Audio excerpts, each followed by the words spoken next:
Chapter 61. The Inaugural Address. The rain begins before he finishes speaking. It comes in the way Washington rain sometimes comes in January. Not a downpour, not a drizzle, but a cold, insistent mist that settles on the crowd like a judgment. Donald Trump stands at the podium on the west front of the United States Capitol, the 35th man to be inaugurated on these steps, and he does not flinch. He does not look up. He does not acknowledge the weather in any way, and this is itself a form of communication, the refusal to be interrupted by anything, including the sky. Behind him sit 4 living presidents, their faces arranged in the careful neutrality of men who have learned to perform composure under duress. George W. Bush, who will later describe the speech with a candor that becomes one of the more quoted assessments of the day, sits with his hands folded. Barack Obama, whose grace during the transition has been studied and deliberate, watches with an expression that does not quite resolve into any single emotion. The mall stretches out before the new president, and the crowd that fills it, smaller than Obama's 2009 crowd, a fact that will consume the first full day of the administration in ways that reveal everything about how this presidency will operate, stands in the mist and watches a man who has never held public office in his life assume command of the most powerful government on earth. Trump grips the podium with both hands. His voice, when it comes, is lower than his rally voice, more deliberate, stripped of the improvisational riffs and crowd-responsive tangents that have defined his political performances for 18 months. Someone, Stephen Miller, primarily with input from Bannon, has written these words with the specific intention that they not sound like any inaugural address that has preceded them. They have succeeded. The speech that follows is not a traditional meditation on American unity, not an invocation of shared purpose, not the customary olive branch extended toward the losing side. It is, from its first substantive passage, a prosecution. It is an indictment of the men and women sitting behind the speaker, delivered to their faces, with the cameras of the world capturing every second. This American carnage, Trump says, stops right here and stops right now. The phrase lands on the crowd and on the nation like a stone dropped into still water, and the ripples it generates will not settle for years. The world into which this presidency is born is a country that has not felt this divided along cultural and class lines since at least the 1960s, and possibly since Reconstruction. The Obama years, which began as a national exhalation after the Bush era, have ended in a paradox. The nation has its first black president, its longest continuous streak of private sector job growth in recorded history, a healthcare law that has extended coverage to 20 million Americans, and it has also produced a white working-class revolt of sufficient magnitude to elect, as a corrective, a man who represents the precise opposite of every norm the Obama administration embodied. The social media ecosystem, which in 2008 was a novelty and in 2012 was a campaign tool, is in 2017 the primary environment in which political reality is constructed and contested for a significant portion of the electorate.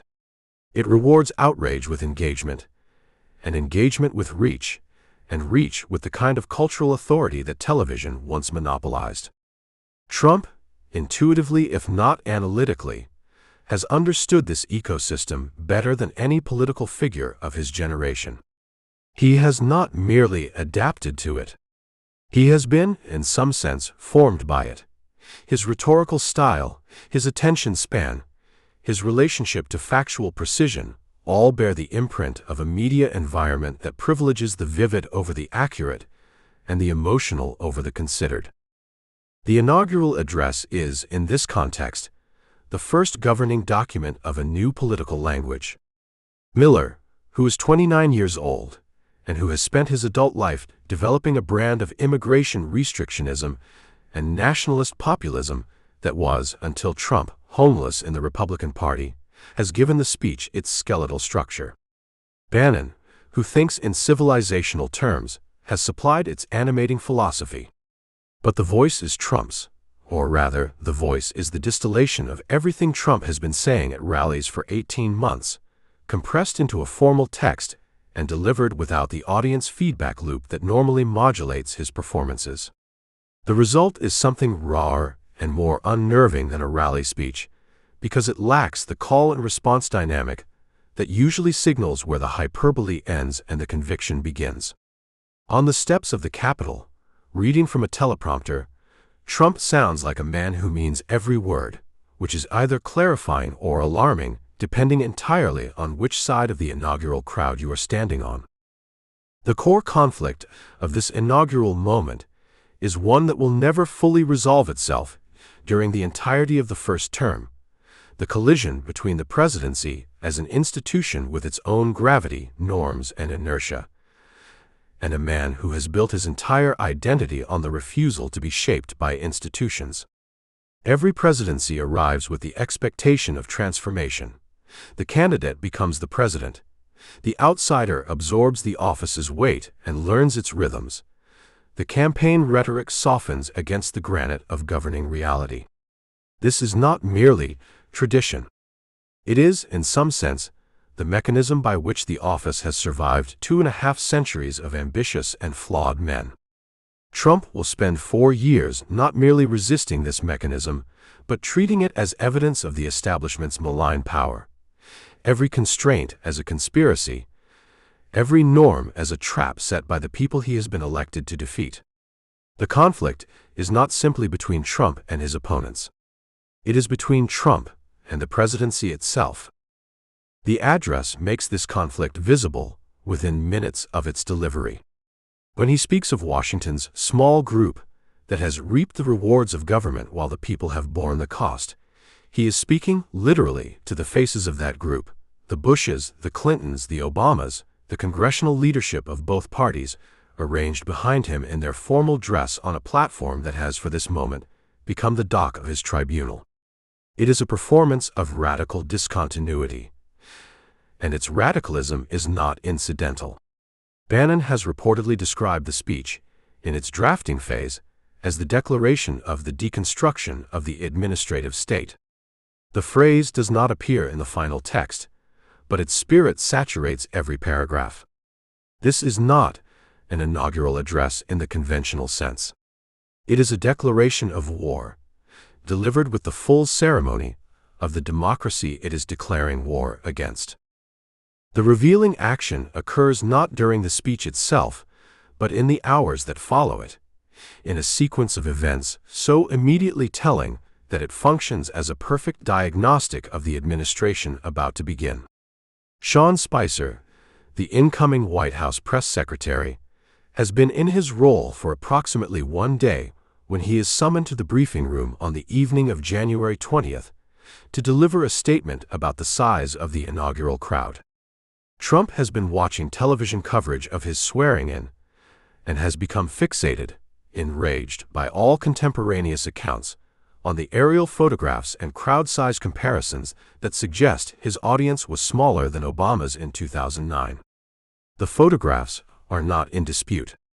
The crowd estimates from the National Park Service and independent analysts are not in dispute. What Trump disputes is the meaning of the numbers, and he does so not by providing alternative data, but by demanding that the data itself be rejected. Spicer, reading from a statement that has been prepared under White House direction, stands before the assembled press corps and declares that Trump's crowd was the largest audience ever to witness an inauguration, period, both in person and around the globe. The statement is demonstrably false. Every journalist in the room knows it is demonstrably false. Kellyanne Conway, appearing the following morning on Meet the Press when pressed on the falsehood, offers a phrase that enters the permanent lexicon of the Trump era. These are, she says, alternative facts. The crowd-size episode is not, as it is sometimes treated, merely an embarrassing prologue, a petty vanity revealing nothing essential about what follows. It is, rather, the Rosetta Stone of the administration. It reveals with complete clarity the operating principle that will govern the next 4 years, that reality is a negotiation, that facts are instruments of power rather than constraints on it, that loyalty to Trump requires not merely the performance of agreement, but the active assertion of his version of events regardless of what the evidence shows. Spicer has not lied because he is a dishonest man. He has lied because the price of not lying in this White House is termination, and more than termination, exile from a world that has suddenly become the only world that matters.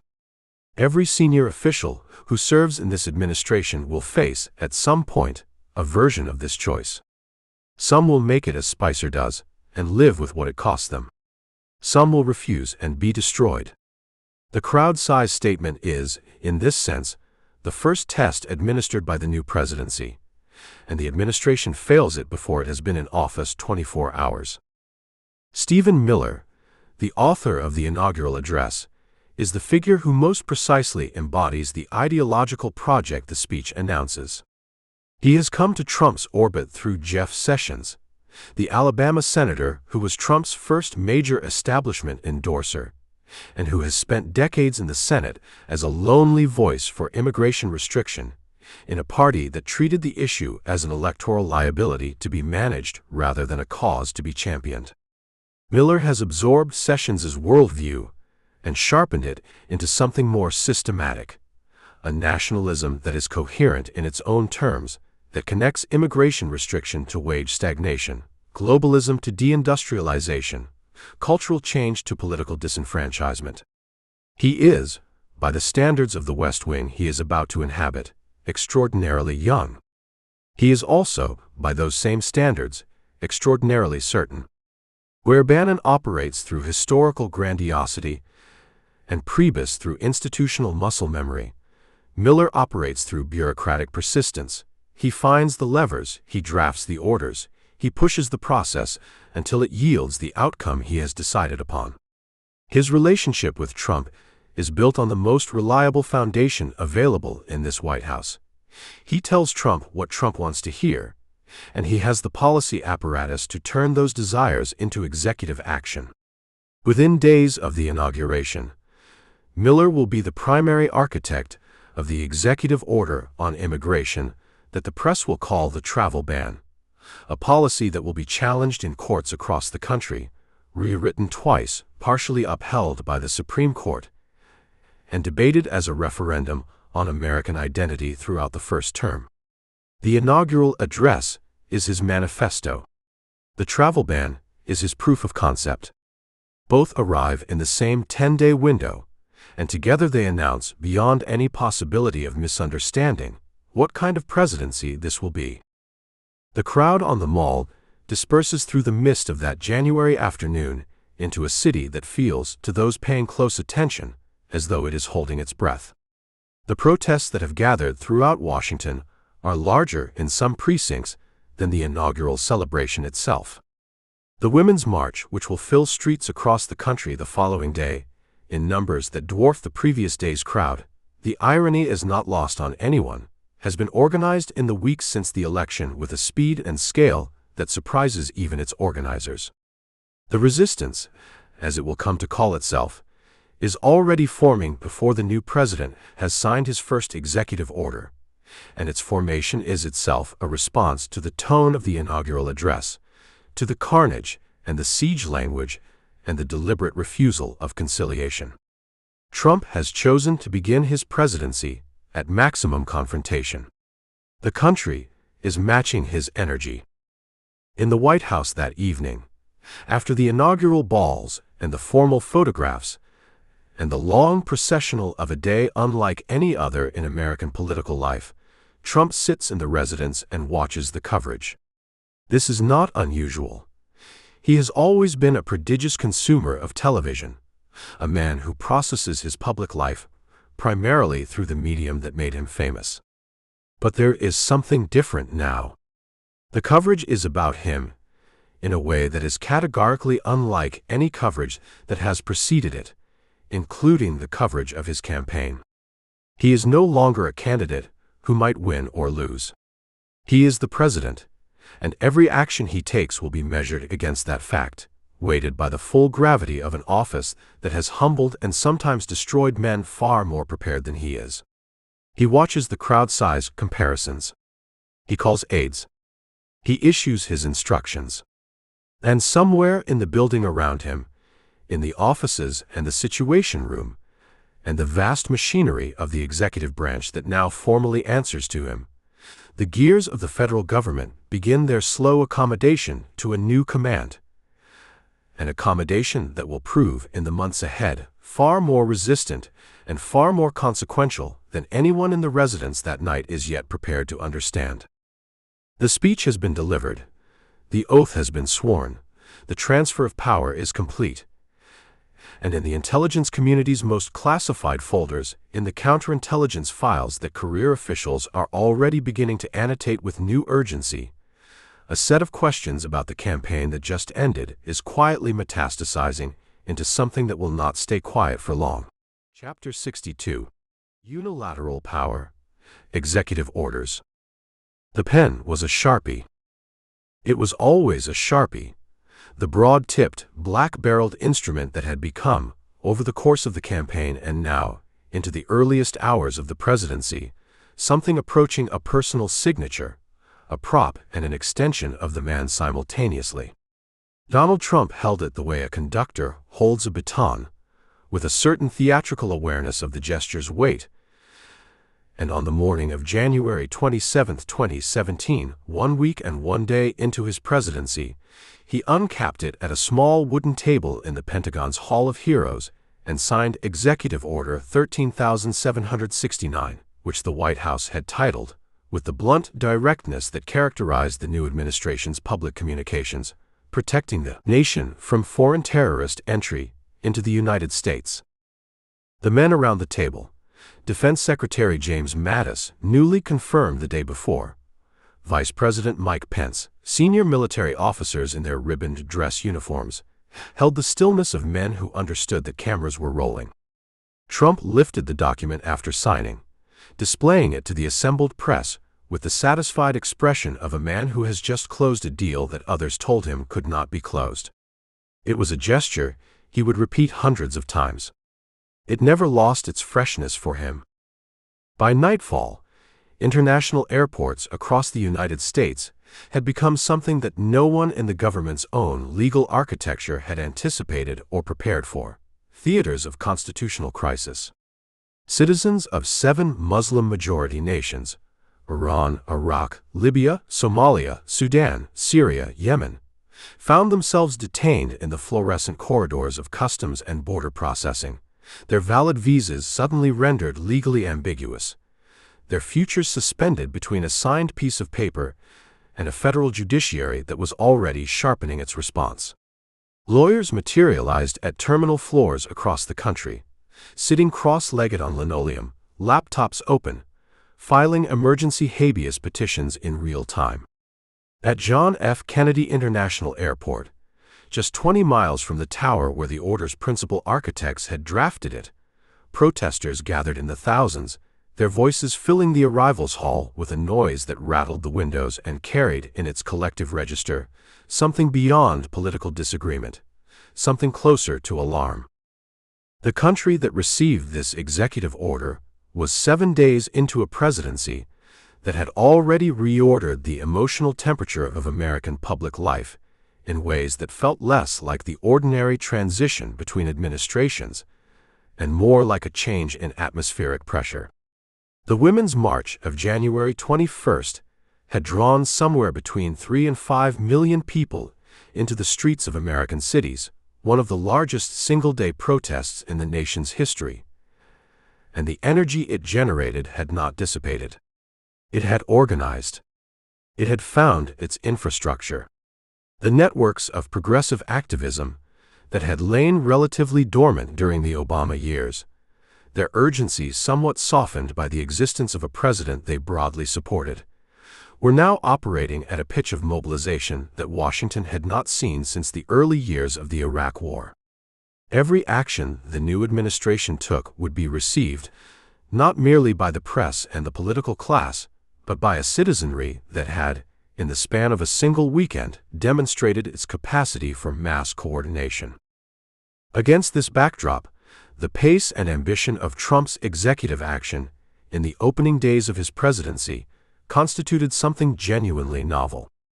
Previous presidents had used the executive order as a tool of governance, certainly. Franklin Roosevelt had issued 3,728 of them over 12 years. Barack Obama had used executive authority to protect roughly 700,000 undocumented immigrants through the Deferred Action for Childhood Arrivals program after Congress failed to act. But Trump's use of the instrument in his first weeks operated according to a different theory entirely. It was not merely legislating around a recalcitrant Congress, though that was part of it. It was performance. It was the demonstration, aimed simultaneously at his base, at his opponents, at foreign governments, and at the Republican establishment that had doubted him, that the campaign's promises had not been the ambient noise of political theater, but a specific, actionable agenda, and that the man now sitting behind the resolute desk intended to honor them with a velocity that left no ambiguity. The core obstacle Trump faced in this opening period was one that no amount of rhetorical force or Sharpie wielding could dissolve. The constitutional architecture of the United States government had been designed with considerable deliberateness to resist exactly this kind of concentrated executive momentum. The courts were independent. The civil service was permanent. The Congress, even under Republican control, had its own institutional interests and its own members' political calculations to manage. And the executive order, for all its immediacy, for all the spectacle of the signing ceremony and the cable news coverage that followed, existed in a legal environment that could and would subject it to challenge, revision, and outright nullification.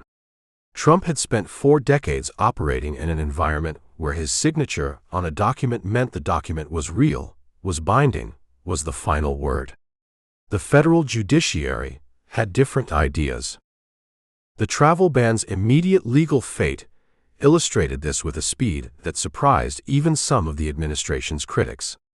Within days, federal judges in New York, Massachusetts, Washington, and Virginia had issued temporary restraining orders blocking enforcement of various provisions.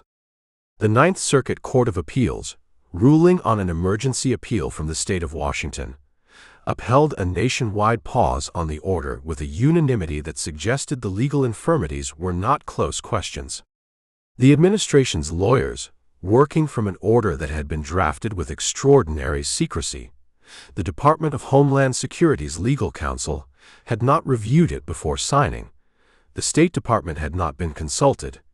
The intelligence community had not been asked to assess its security rationale, were defending a document whose legal foundations had been built on a compressed timeline without the institutional review that might have fortified them. The revealing action came not in the signing ceremony, but in a phone call that Trump made to his acting Attorney General, Sally Yates, on the evening of January 30th, after Yates, an Obama appointee serving temporarily until Jeff Sessions could be confirmed, announced that the Justice Department would not defend the executive order in court because she was not convinced of its legality. Trump fired her by letter, the letter delivered to her office by hand, her building access revoked before she had finished reading it. The White House statement called her betrayal of the department, a betrayal of the Department of Justice. It was a phrase that said something precise about the administration's conception of institutional loyalty, that an agency of the United States government owed its fidelity not to its own legal judgment, not to the Constitution it had sworn to uphold, but to the president who currently occupied the office. The career lawyers at Justice took note. The federal judiciary took note. The episode would resonate through the administration's legal conflicts for years. The relationship that shifted most visibly in this period was the one between Trump and Reince Priebus, the former Republican National Committee chairman, who had been installed as chief of staff in the dual appointment with Steve Bannon. Priebus occupied the most structurally important position in the White House's organizational hierarchy and was, simultaneously, one of its least powerful inhabitants.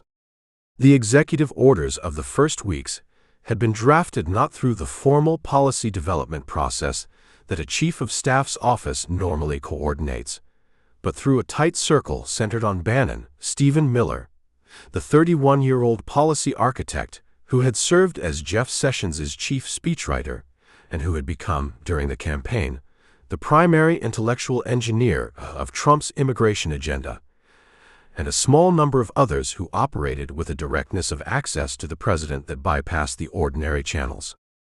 Priebus, by multiple accounts, learned the contents of the travel ban in something close to the same window as the rest of the senior staff. For a chief of staff, this was not a procedural inconvenience. It was a structural diagnosis. Stephen Miller deserves particular attention here, because understanding the executive orders of the first term requires understanding the man who did more than anyone else, with the possible exception of Trump himself, to translate campaign rhetoric into legal text. Miller was, in the vocabulary of the administration's opponents, a nativist, a word he rejected. In his own vocabulary, he was a nationalist, a protector of American workers from the wage-suppressing competition of unrestricted immigration, a defender of what he called the ordinary American's right to have their laws enforced. He had grown up in Santa Monica, California, the grandson of immigrants, and had arrived at his convictions through a pathway that combined a teenage encounter with the writings of Wayne LaPierre, an early political mentorship under David Horowitz, and a years-long collaboration with Jeff Sessions that had hardened his views into something that functioned less like a policy position and more like a vocation. He worked with extraordinary intensity, sleeping little, caring less about personal comfort than about the velocity of the agenda. And he had in Trump a principal who shared his immigration instincts, if not always his legal precision. The Sanctuary City Executive Order, signed January 25, 2 days before the travel ban, illustrated the administration's ambitions and their limits on a different front. The order directed the federal government to strip funding from jurisdictions that refused to comply with immigration and customs enforcement detainer requests, cities and counties that, by policy, declined to hold undocumented immigrants in local jails pending federal pickup. The mayors of New York, Chicago, Los Angeles, and dozens of other cities announced immediate defiance. Federal courts would eventually rule, as they had in the travel ban context, that the administration could not constitutionally coerce local governments in the manner the order contemplated, that the 10th Amendment's protection of state and local sovereignty was not a rhetorical aspiration but an enforceable limit. But the order accomplished something the legal defeats could not entirely undo. It drew a clear public line between the administration and the cities, established the conflict as a cultural and political reality, and gave Trump a set of adversaries: the mayors, the sanctuary jurisdictions, the coastal Democratic establishments, whose resistance could be mobilized in his telling as evidence that the forces aligned against ordinary Americans were exactly as entrenched and defiant as he had always said. The regulatory rollback orders moved through a quieter channel, drawing less immediate protest but carrying consequences that would compound across years in ways that the travel ban's high drama obscured. Executive Order 13,771, signed on January 30th, required that for every new federal regulation issued, 2 existing regulations must be identified for elimination, the so-called 2-for-1 rule. It was a blunt instrument applied to a system of extraordinary complexity, and its implementation varied enormously across agencies, but its signal was unambiguous.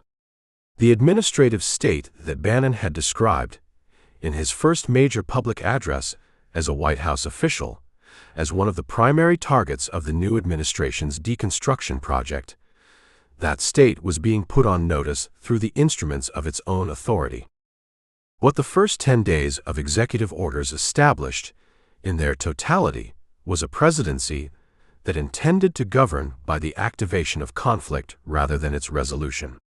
Each order produced its protests, its legal challenges, its cable news cycles, its social media conflagrations, and each of those reactions fed back into the system as confirmation of the story Trump had been telling since the escalator descent, that the establishment, the media, the cities, the courts, the permanent bureaucracy were all arranged against the people who had voted for him, and that their resistance was not a check on illegitimate power but proof of the corruption he had promised to disrupt. It was a closed-loop, self-reinforcing, and it was, in its way, a work of genuine political architecture. Somewhere in the bowels of the Justice Department, in the offices of the Foreign Intelligence Surveillance Court, in the classified annexes of Congressional Intelligence Committee briefings, a different set of documents was accumulating: intercepts, contact logs, financial records, that would eventually introduce a vocabulary into the national conversation that none of the executive orders, none of the signing ceremonies, none of the Sharpie-wielding pageantry of those first extraordinary weeks had any power to prevent from arriving. Chapter 63. Reshaping the Judiciary. The seat has been empty for 11 months. Antonin Scalia died on the morning of February 13, 2016, at a ranch in West Texas, and the vacancy he left on the Supreme Court of the United States became, within hours of the announcement, something other than a vacancy. It became a weapon.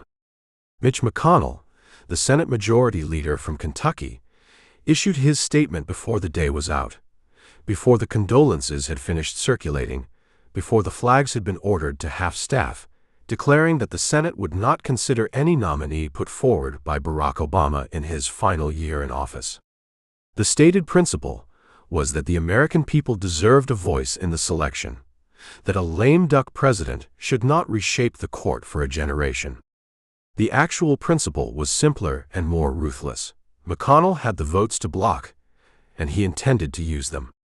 Obama nominated Merrick Garland, a centrist appeals court judge of impeccable credentials and moderate temperament, precisely the kind of nominee who in any previous era would have sailed through confirmation. The Senate did not hold a hearing. It did not hold a vote. It did not, in any formal sense, acknowledge that a nomination had been made. For 293 days, the seat sat open, and when Donald Trump stands in the East Room of the White House on the evening of January 31, 2017, 10 days into his presidency, reading from a primetime announcement staged with the deliberate theatricality of a television finale, the man he is about to name to that seat represents something larger than a judicial appointment. He represents the collected debt of an entire political coalition, come finally due. Trump pauses before he speaks the name. He has always understood the pause. He has built a television career on the pause, on the specific voltage of an audience held in suspension between anticipation and release. The East Room is full of cameras and officials, and the careful attention of a Republican Party that has, in its dealings with this president, learned to want things from him and fear him in roughly equal measure. When he says the name, Neil Gorsuch, the applause is immediate and of a particular quality. It is the applause of relief. Not enthusiasm exactly, though enthusiasm is present. Relief. The conservative legal movement has been waiting for this moment since Robert Bork, since the perceived betrayals of David Souter and Anthony Kennedy's evolution, since the long years of Democratic appointments and the slow drift of jurisprudence away from the textualist principles that the Federalist Society has been cultivating in law schools and appellate courts for 3 decades. Trump has delivered. In his first 10 days, the world into which these judicial appointments arrive is one in which the Supreme Court has become, for both parties, the primary arena of last resort for every question the political branches have proven incapable of resolving. Abortion, affirmative action, voting rights, gun control, religious liberty, the administrative state, all of these have migrated over the preceding decades from the legislative chambers where they nominally belong into the judicial forum where 9 unelected justices with lifetime tenure make decisions that no election can easily reverse. This judicialization of politics has created, on the right, a decades-long organizational project of extraordinary discipline. The Federalist Society, founded in 1982 by a handful of law students at Yale and Chicago, who felt themselves ideological exiles in the legal academy, has by 2017 become the most effective talent pipeline in American law, a network that identifies, cultivates, vets, and places conservative legal minds in clerkships, appellate courts, and ultimately the Supreme Court with a systematic efficiency that the left has never matched. Trump, who has no personal ideology in any coherent sense, has made a transaction with this movement. He will outsource his judicial selections entirely to their apparatus, and in exchange they will provide him with the political cover of conservative legitimacy. It is, on both sides, a cold calculation dressed in the language of principle. The core conflict, embedded in the judicial project, is not the one most visible to the public. The public conflict, the confirmation battles, the Senate hearings, the protests, is real and significant, but it is downstream from a more fundamental tension within Trump himself. He does not particularly care about the law. He has spent his adult life in litigation, but as a litigant, not as a student of jurisprudence.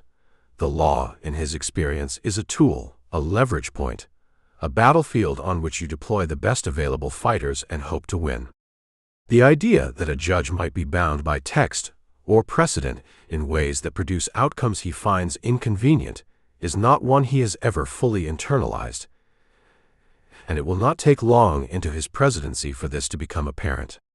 He will expect his judges to be loyal in the way his executives are loyal, not to an abstract principle, but to him specifically, to the project of his presidency and the defense of his interests.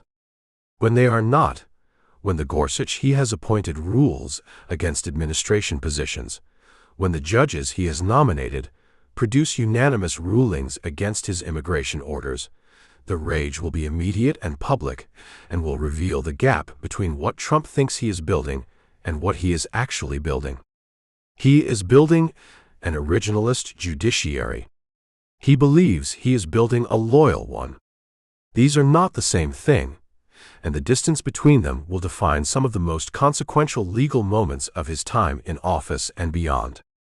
Gorsuch is confirmed in April 2017 by a vote of 54 to 45, after McConnell eliminates the filibuster for Supreme Court nominations, the nuclear option, a procedural escalation that removes the last institutional incentive for bipartisan judicial consensus, and that future historians will identify as one of the most consequential single acts of the Trump era, not because of what it does for Gorsuch, but because of what it makes possible afterward. The confirmation is celebrated on the right as a restoration. It is, in constitutional terms, a man of genuine intellectual distinction joining the court, a 10th Circuit judge who writes with uncommon clarity and who has built a jurisprudential reputation that stands entirely independent of the political process that elevated him. This is the paradox at the center of the Trump judicial legacy. The president who cares least about legal philosophy will produce the most philosophically coherent judicial transformation of the modern era, precisely because he has ceded the selection process to people who care about nothing else. Brett Kavanaugh arrives 17 months later, nominated to replace Anthony Kennedy, who announces his retirement in June 2018, in a move that has been, in the months since, the subject of considerable historical scrutiny. The degree to which Kennedy's departure was encouraged, the conversations that preceded it, the assurances about his former clerk that may or may not have been offered. What is certain is that Kennedy's retirement gives Trump the opportunity to replace the court's ideological pivot with a committed conservative, and that the nomination of Kavanaugh, a D.C. Circuit judge and former Kennedy clerk and Bush White House lawyer, is designed to consolidate rather than expand the movement's gains. What is also certain is that the confirmation process that follows becomes the most convulsive judicial confirmation since Clarence Thomas in 1991, and in some respects more so, because it unfolds in the age of social media, in the post-#MeToo cultural moment of 2018, in a country whose divisions have been sharpening for 2 years under the maximum pressure rhetoric of the Trump presidency.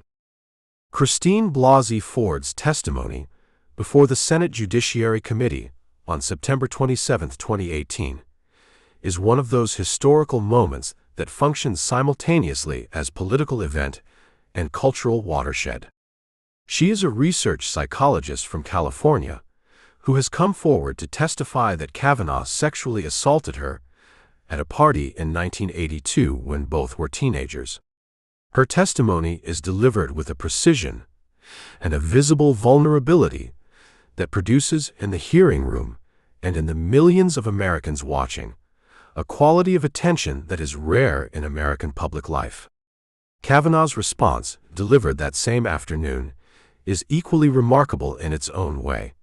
Furious, tearful, defiant, partisan, in a manner that prompts genuine debate about whether a man displaying such open hostility to political opponents belongs on the nation's highest court.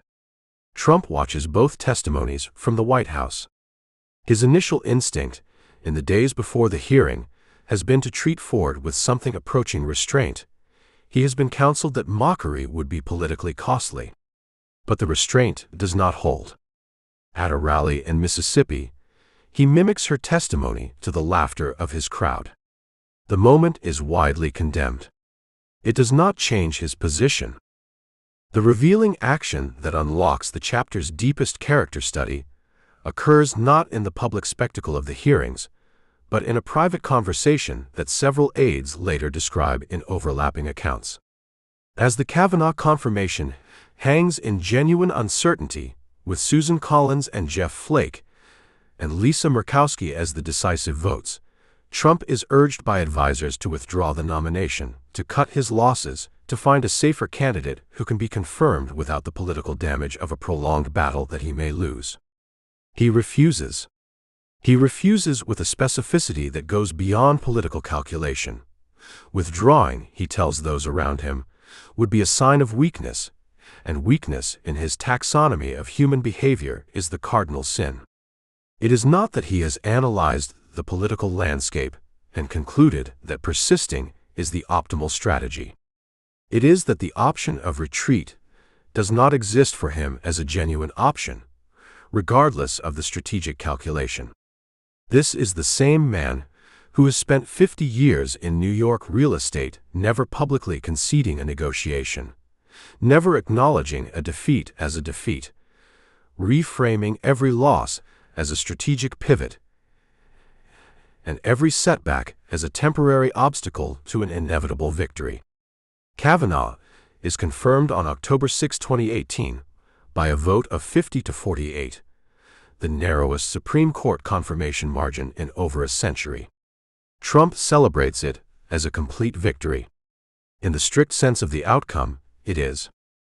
Mitch McConnell is the figure without whom none of this is possible, and his relationship with Trump during this period is the strangest political partnership of the era. Two men who share no temperamental characteristics, no personal warmth, no ideological conviction beyond the acquisition and maintenance of power, and who nonetheless produce in their transactional alignment consequences that will outlast both of their careers by decades.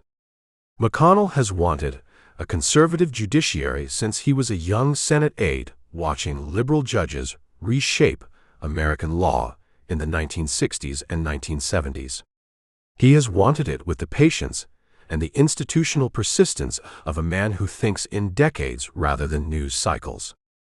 Trump has wanted wins. McConnell delivers wins by confirming judges at a pace that breaks modern records. Not just the 3 Supreme Court justices, but 231 federal judges in 4 years.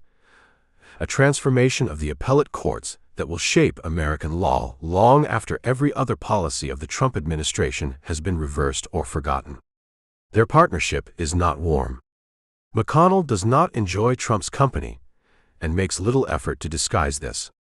Trump respects McConnell's effectiveness and resents his independence in roughly equal measure. They are two men using each other with complete clarity about the nature of the transaction, and their collaboration is, by any sober measure, the most durable and consequential thing either of them will produce. Amy Coney Barrett is nominated on September 26, 2020, 8 days after Ruth Bader Ginsburg's death, 38 days before the presidential election. The announcement is made in the Rose Garden, at an event that will later be identified as a superspreader cluster for the coronavirus, then consuming the country's attention and its lives. Barrett, a Notre Dame law professor and Seventh Circuit judge of austere intellectual credentials and devout Catholic faith, is everything the conservative legal movement has been cultivating for a generation. A woman of impeccable personal character and rigorous originalist method who cannot be dismissed on the grounds that animated the opposition to Kavanaugh.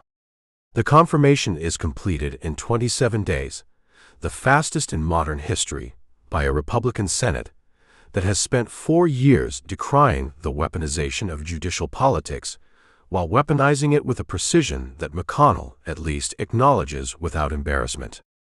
The rule invoked in 2016 to block Merrick Garland, that an election year vacancy should be filled by the people's choice, is not invoked in 2020, because the people's choice is already underway, and because McConnell has the votes to proceed and has never claimed to be operating on principle rather than power. The Barrett confirmation is the capstone of the judicial project, the third seat in 4 years, a 6-3 conservative supermajority that restructures the constitutional landscape in ways that will take years to fully manifest. Trump announces the Barrett nomination with the same East Room theatricality he deployed for Gorsuch, and the symmetry is complete enough to suggest that someone in the administration is aware of it. 3 justices, 3 primetime moments, 3 iterations of the same transaction between a president who trades in spectacle and a movement that trades in legal architecture. The Rose Garden ceremony, the applause, the careful framing, all of it recapitulates the Gorsuch announcement with the confidence of a formula proven to work. What no one in the Rose Garden that September afternoon can fully see is the shape of the future the formula has built. A court that will, within 2 years, overturn Roe v. Wade in a decision that sends the politics of abortion back to the states and triggers a political realignment whose consequences neither party has fully calculated. A ruling that arrives too late to help the man whose appointments made it possible, and soon enough to define the next decade of American electoral life in ways that no one, including Trump himself, has anticipated or desires. In the months between Barrett's confirmation and the election that is already consuming the country, the judicial legacy sits complete and irrevocable in a way that almost nothing else about the Trump presidency does. And somewhere in the federal courts, in cases already filed and arguments already scheduled, the consequences of what has been built are beginning their long, slow journey toward the surface. Chapter 64. Supply-Side Tax Policy.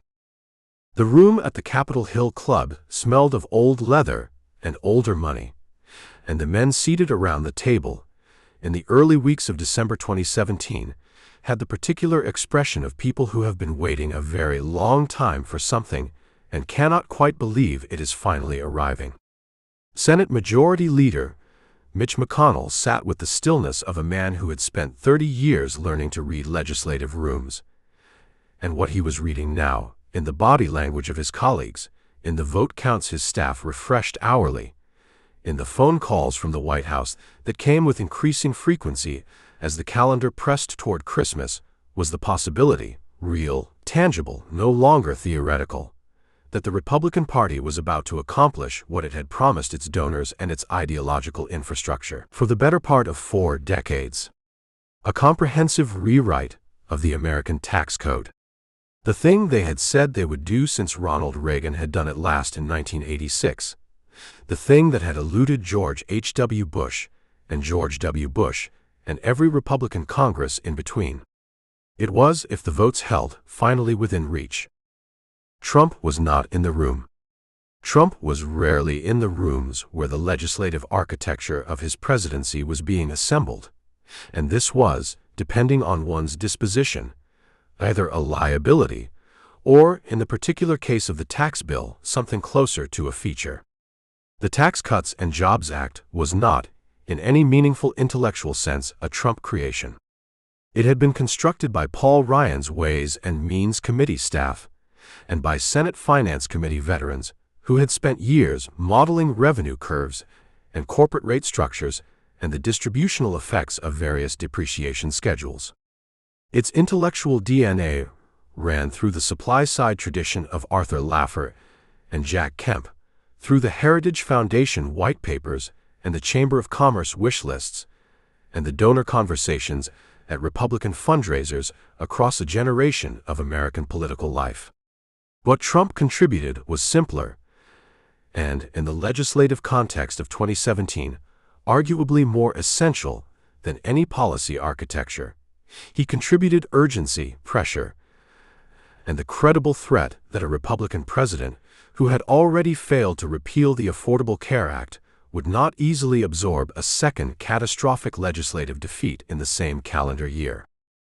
The world in which the tax bill was being negotiated was one in which the Republican majority was visibly, audibly fraying under the stresses of a presidency that had generated more institutional turbulence in 11 months than most administrations produced in a full term. James Comey had been fired in May. Robert Mueller had been appointed special counsel in the same week. Michael Flynn had pleaded guilty to lying to the FBI in early December, becoming the first member of the Trump White House to be convicted. And the news had broken while the Senate was actively debating the tax bill's final amendments, producing a surreal legislative tableau in which senators who were voting on the largest fiscal restructuring since Reagan were simultaneously absorbing the implications of a criminal plea that moved the Russia investigation one significant step closer to the Oval Office. The political atmosphere was not conducive to careful deliberation, which was, in its own way, convenient for a bill whose details could not survive prolonged public scrutiny. The core conflict the tax legislation faced was not, in the end, ideological. The Republican conference was broadly united on the desirability of cutting corporate rates, eliminating the alternative minimum tax, and restructuring the treatment of pass-through income. The conflict was mathematical, constitutional, and intensely personal in the way that all Senate mathematics eventually become personal. The bill would add, by the Congressional Budget Office's nonpartisan accounting, approximately $1.5 trillion to the federal deficit over 10 years. Under the Senate's budget reconciliation rules, the procedural vehicle the Republicans were using to pass the bill with a simple majority rather than the 60 votes required to overcome a filibuster, the legislation could not add to the deficit beyond that 10-year window. This constraint produced a bill of remarkable legislative artifice, full of provisions designed to sunset conveniently at the moment they would otherwise violate the budget rules, a kind of fiscal Cinderella carriage that its architects were betting a future Congress would never allow to turn back into a pumpkin. And then there was the individual arithmetic of 52 Republican senators, each of whom had a constituency, a donor base, a set of home state industries, and a personal risk calculus that did not automatically align with the bill's broad architecture. Bob Corker of Tennessee was the senator whose name became most publicly associated with the bill's fiscal risks.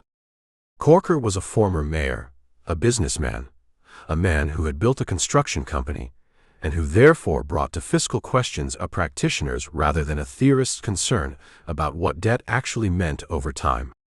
He was also a senator who had, by December 2017, burned his relationship with Trump beyond any realistic prospect of repair. Trump had called him, in a tweet, Little Bob Corker, had suggested he lacked the guts to run for re-election. And the two men had exchanged the kind of personal hostilities that in the pre-Trump era would have made Corker's support for any major Trump legislative priority virtually unimaginable. The vote counting in McConnell's office treated Corker as a near-certain no. And then, in the final days before the Senate floor vote, Corker announced he would vote yes, a reversal that his critics immediately attributed to a provision in the final bill, added in conference, not publicly debated, that benefited owners of real estate pass-through entities in ways that would, some analysts noted, provide meaningful benefit to large commercial real estate holdings of exactly the kind that Donald Trump and, as it happened, Bob Corker himself maintained. Corker denied that this provision had influenced his vote. The provision became known, in Washington's mordant shorthand, as the Corker kickback, a label that attached itself with the permanence of a nickname given in school. The revealing action of the tax bill's passage did not occur in a committee room or on a Senate floor, but at a dinner Trump hosted for Republican senators at the White House on November 28, 2017, 3 weeks before the final vote. The dinner had been arranged as a legislative push, a chance for Trump to apply the personal pressure he had failed to apply with sufficient consistency during the healthcare debacle. And by most accounts it functioned as intended. But it was a moment, near the dinner's conclusion, that illuminated something essential about Trump's relationship to the legislation he was being asked to champion. Senator Lindsey Graham, who had made the journey from Trump's most cutting primary critic to one of his most reliable legislative allies with a speed and completeness that remained a subject of private bewilderment among his former colleagues, recalled that Trump turned to the assembled senators and told them, with the directness of a man who is telling the truest thing he knows, that if this didn't pass, they were all going to look like a bunch of dopes. Not failures. Not legislators who had let down their constituents or their country or the principles of sound fiscal policy. Dopes.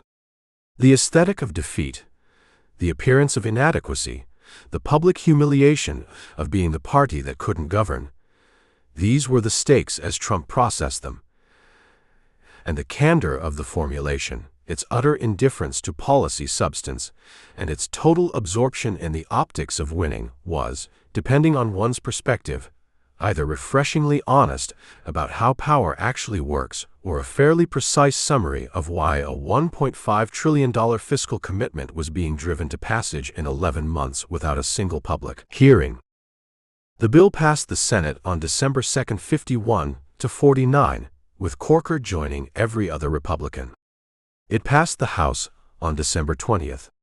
Trump signed it at the White House on December 22nd, 2 days before Christmas, the Sharpie moving across the paper with the practiced ease of a man who had signed a great many documents and knew how to make the gesture look like the beginning of something rather than the end of a very complicated argument. He called it the largest tax cut in American history, a claim that was, by most measures of percentage of GDP, not accurate, but that was repeated with sufficient frequency and confidence that it passed into the ambient record of the administration's self-description. "The most money I've ever signed," he said, with a grin that suggested this was, among the bill's many virtues, not its least.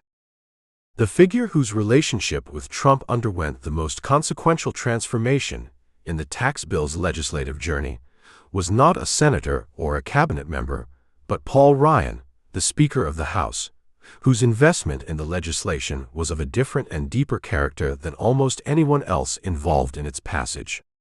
Ryan had spent his adult political life as a devotee of supply-side economics in its most intellectually serious form.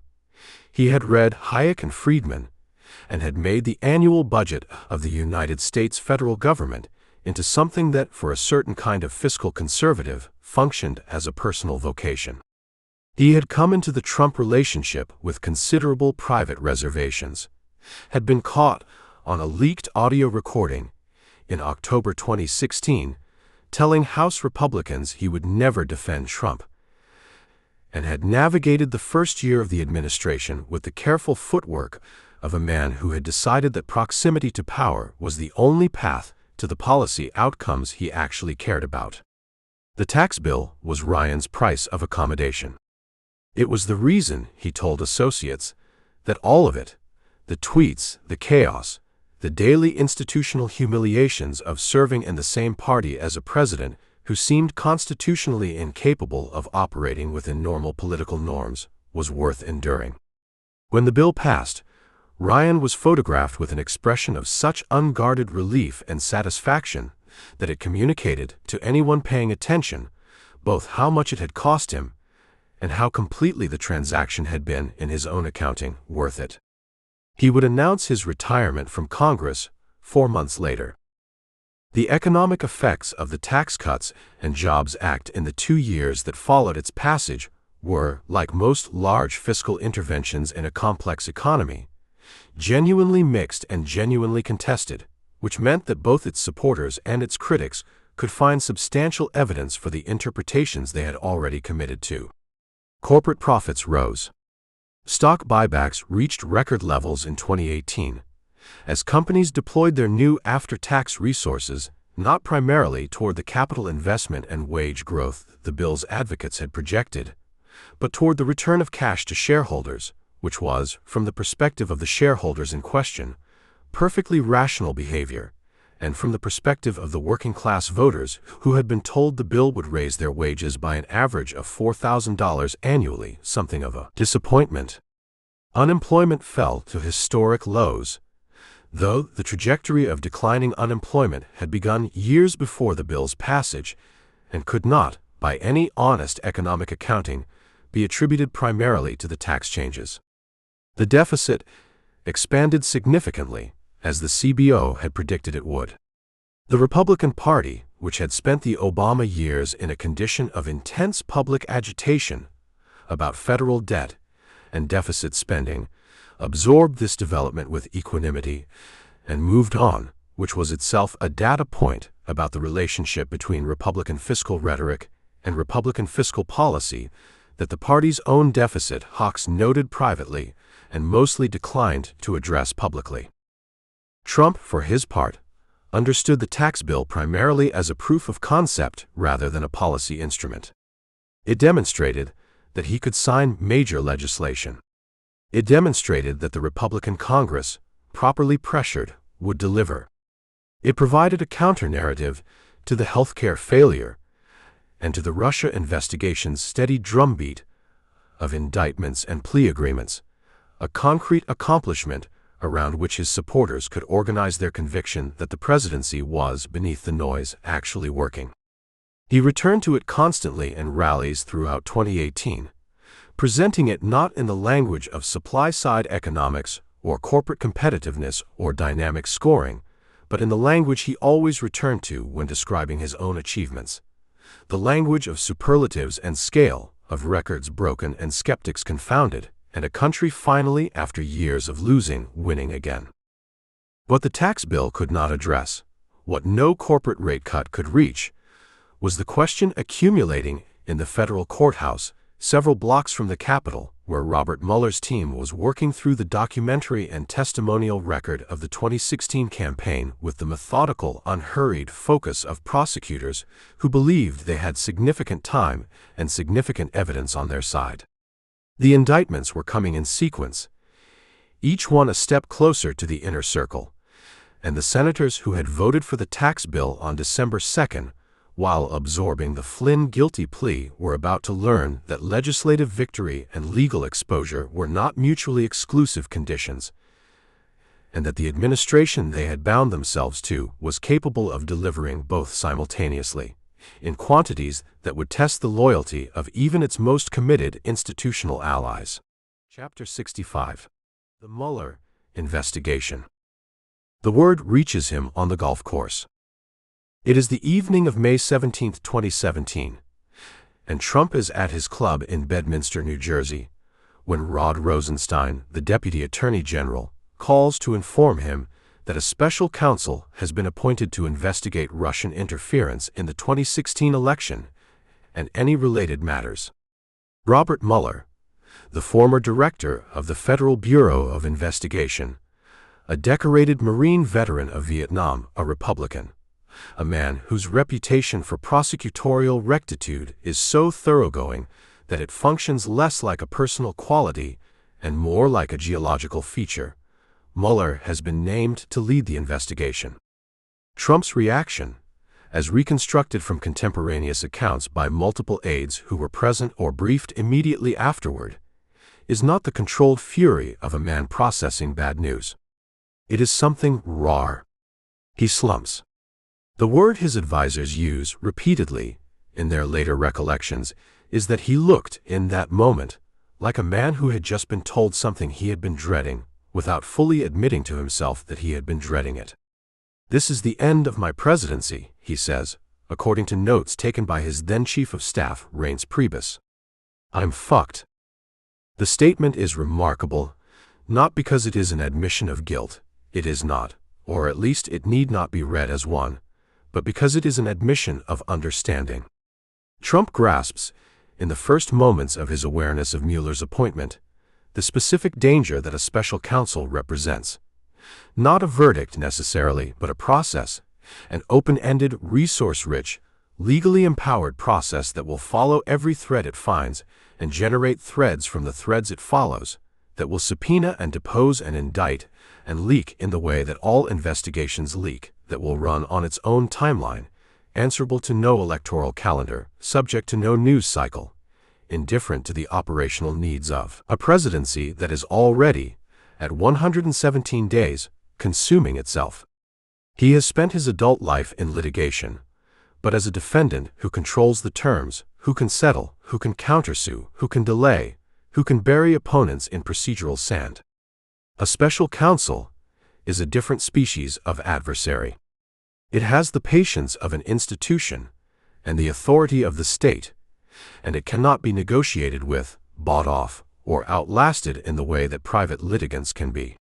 He knows this.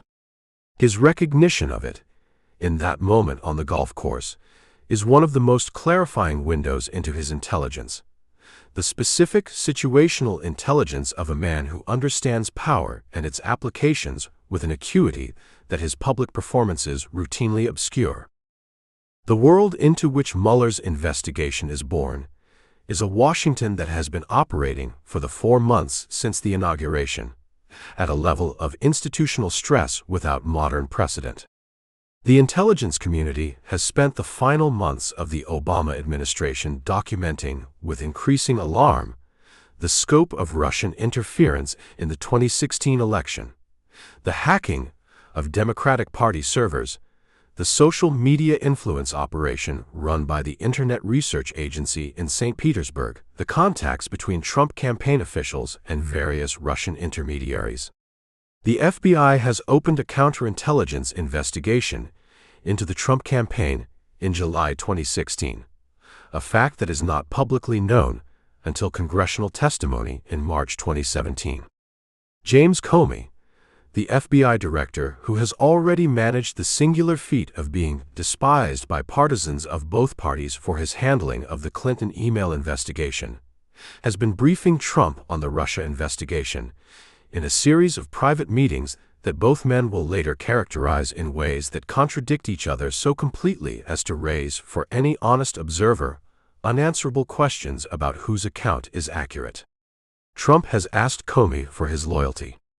Trump has asked Comey to let go of the investigation into Michael Flynn, his former national security advisor, who has resigned after lying to the FBI about his contacts with the Russian ambassador.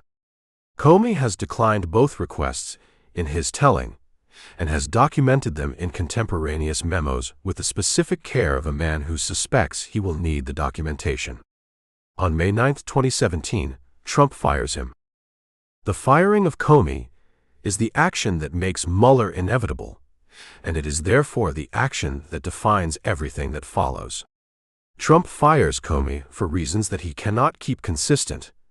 The White House initially presents a memo from Rosenstein criticizing Comey's handling of the Clinton investigation as the rationale, a fig leaf so transparently inadequate that it survives approximately 48 hours before Trump himself demolishes it by telling NBC's Lester Holt, in a live interview, that he was going to fire Comey regardless of Rosenstein's recommendation, and that this Russia thing was on his mind when he made the decision.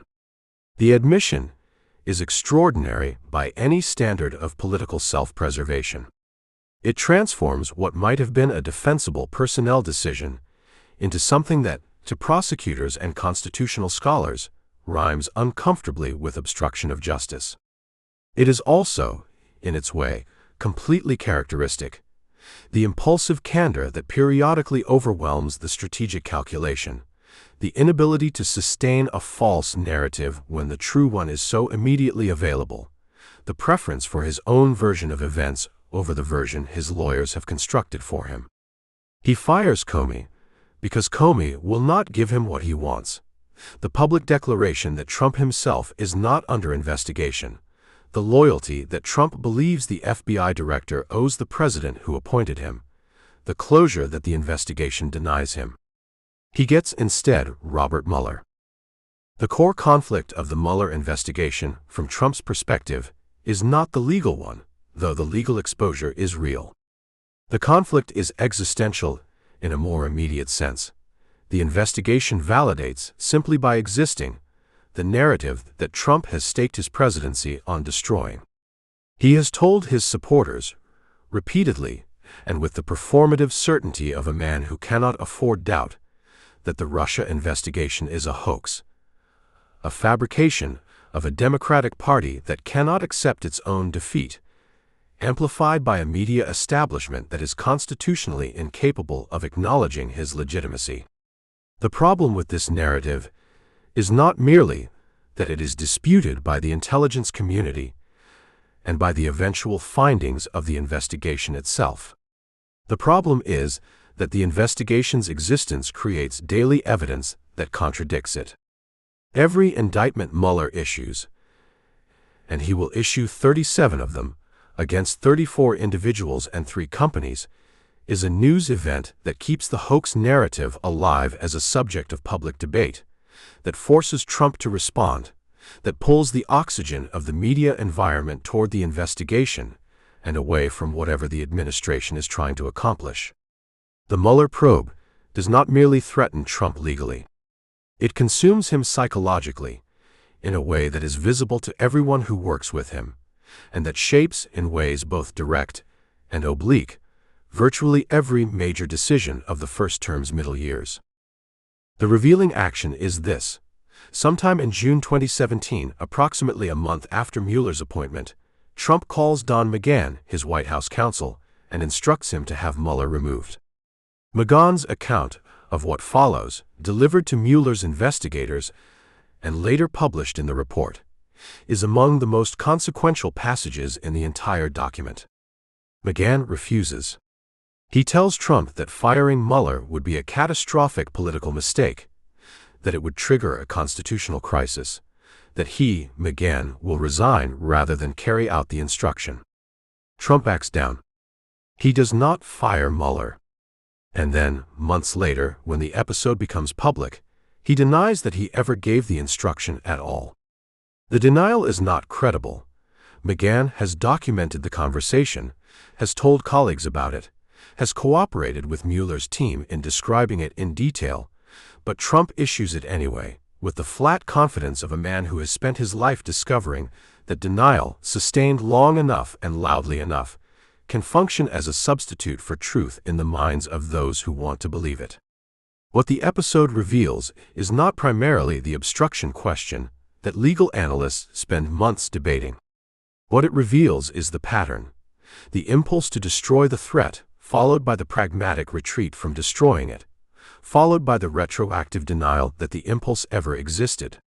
He is a man who acts on instinct, pulls back when the consequences become concrete, and then rewrites the episode as proof of his restraint. It is a pattern with a structural flaw. It requires the cooperation of witnesses who have their own interests and their own documentation, and it assumes that institutional memory can be overwritten by repetition. In a presidency, it cannot.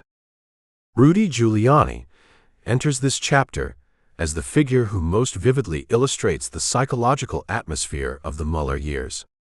The former mayor of New York, the United States attorney who built his reputation dismantling the mob and the financial criminals of 1980s Manhattan, joins Trump's legal team in April 2018, replacing a more cautious legal operation that has counseled cooperation with Mueller's team and careful public restraint.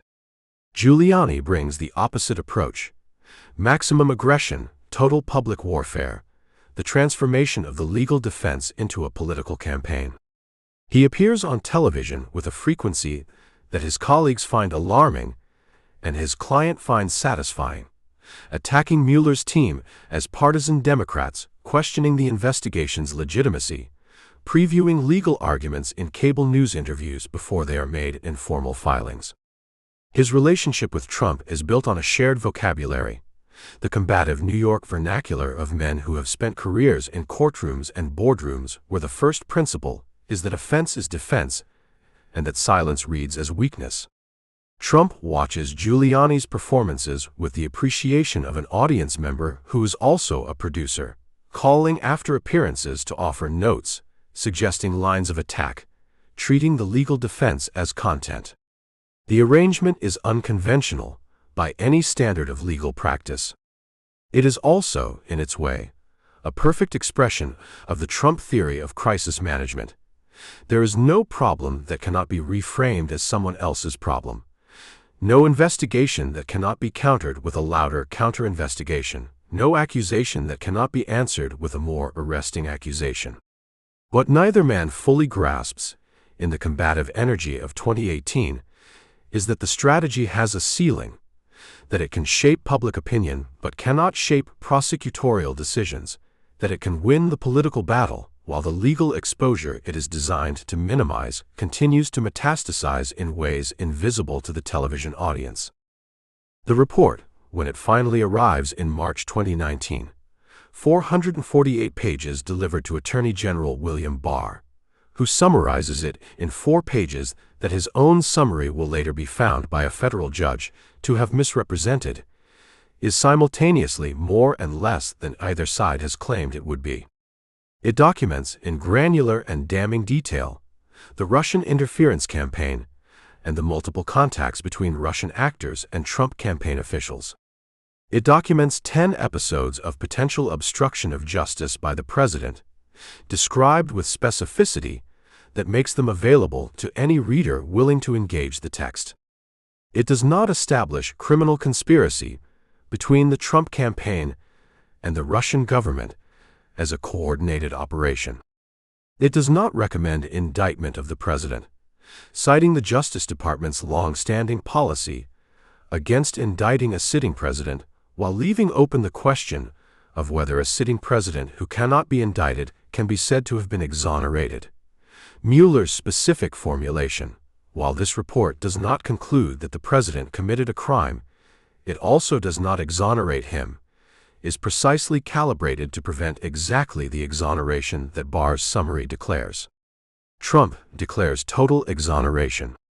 He tweets the words, "no collusion, no obstruction" in capital letters, and the phrase becomes the closing argument of the Mueller chapter in his public narrative. The legal reality is more complicated. 5 members of Trump's inner circle have been convicted or have pleaded guilty to federal crimes during the investigation's course: Michael Flynn, Paul Manafort, Rick Gates, Michael Cohen, Roger Stone. Cohen, Trump's personal attorney and fixer for a decade, has pleaded guilty to 8 counts, including campaign finance violations directly implicating the president, testifying in open congressional hearings that Trump directed payments to women claiming affairs with him. Manafort, the campaign chairman who has worked for authoritarian governments across the former Soviet bloc, is convicted on 8 counts of financial fraud and faces a sentence that consumes what remains of his life. The convictions are real. The prison sentences are real. The documented exposure of the president's inner circle to federal prosecution is real. And none of it, by the metrics that matter to Trump, constitutes a loss.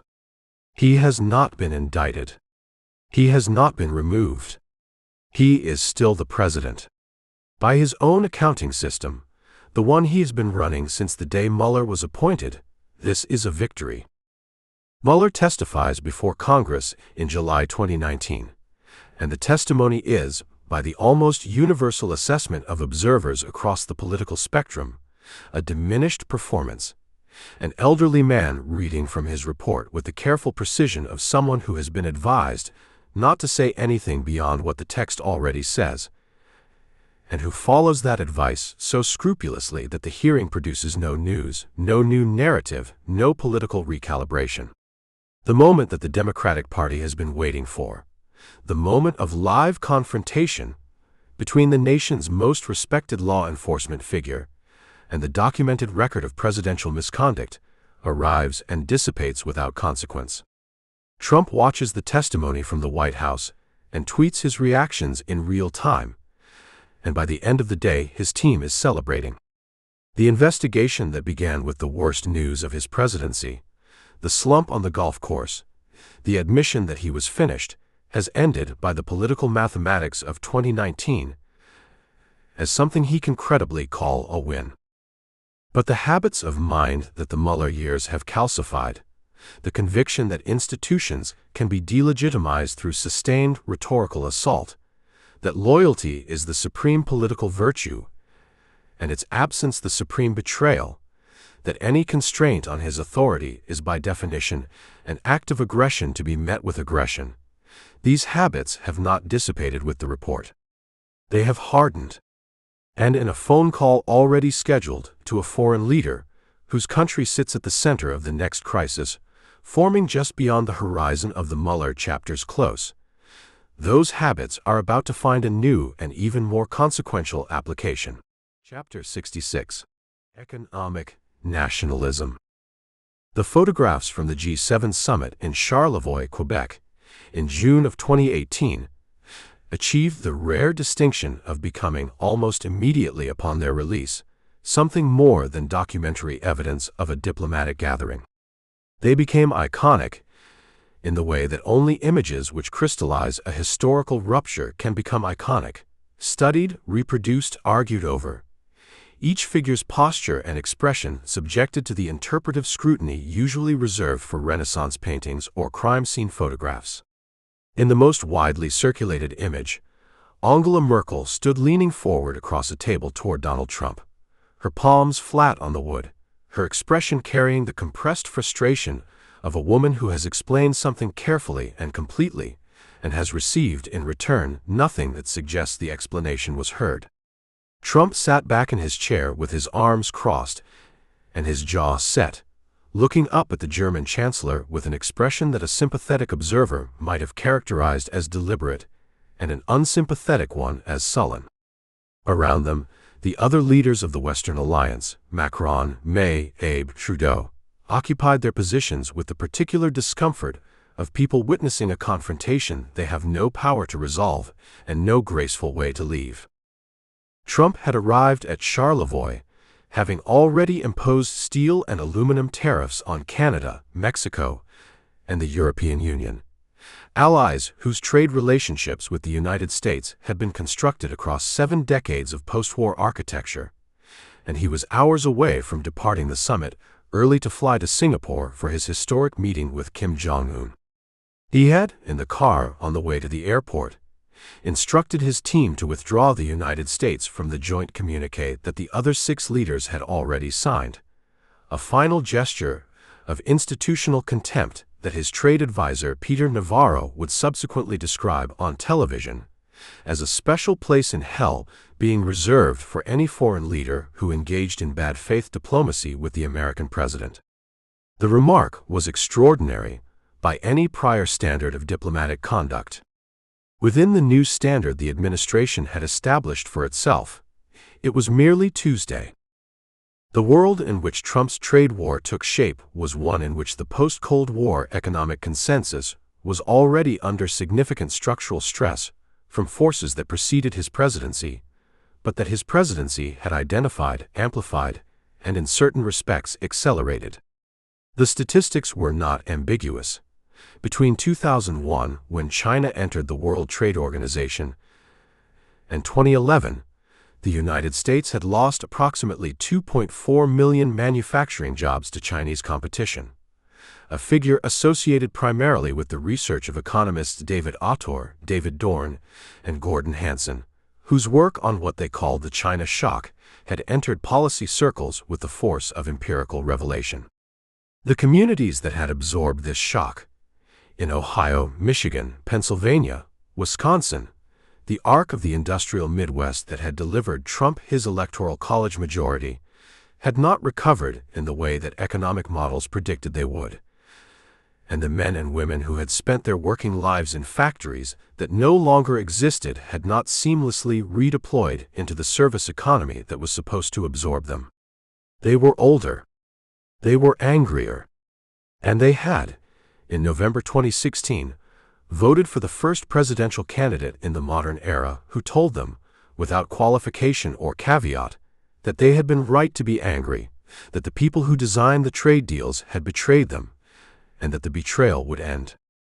Trump had been making this argument in its essential form since 1987, when he had purchased full-page advertisements in the New York Times, the Washington Post, and the Boston Globe, arguing that Japan and Saudi Arabia were exploiting American trade and defense relationships while America's leaders smiled and said thank you. The argument had not changed in 30 years. What had changed was that the political conditions had finally caught up with it, that the accumulated evidence of deindustrialization had validated what had once seemed like the idiosyncratic grievances of a Manhattan developer who watched too much television, and that Trump now occupied the office whose occupant had the unilateral authority, under Section 232 of the Trade Expansion Act of 1962 and Section 301 of the Trade Act of 1974, to impose tariffs without congressional approval on national security and unfair trade practice grounds. He had the authority, the conviction, and the constituency. What he did not have was a unified administration. The core conflict of Trump's trade agenda was not between the United States and China, or between the United States and its allies, though those conflicts were real and costly in ways that would compound over years. The primary conflict, in the crucial period of 2017 and early 2018, was internal, a sustained war of bureaucratic position between two factions within the administration, whose disagreement was total, and whose proximity to the president meant that the outcome would be determined not by argument but by access and endurance.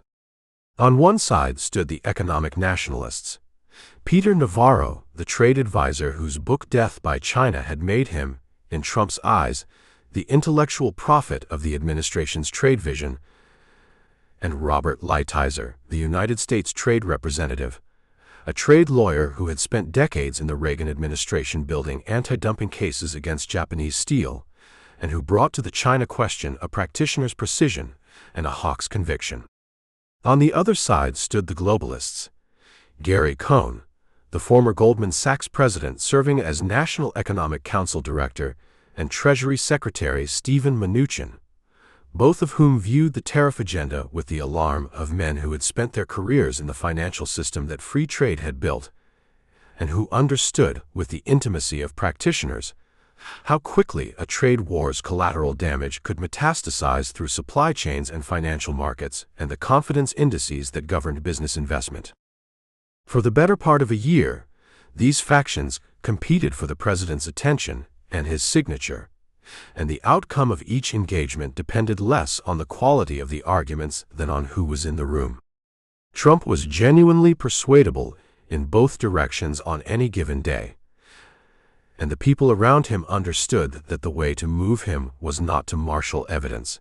Evidence in isolation had limited purchase on a president who processed the world through narrative and instinct, but to find the anecdote, the visual, the personal affront that connected the abstract policy to the emotional architecture of his convictions. Navarro, who had a salesman's understanding of his audience, became skilled at presenting the trade deficit with China not as an economic statistic but as a story about what was being taken, a word Trump responded to with visceral reliability.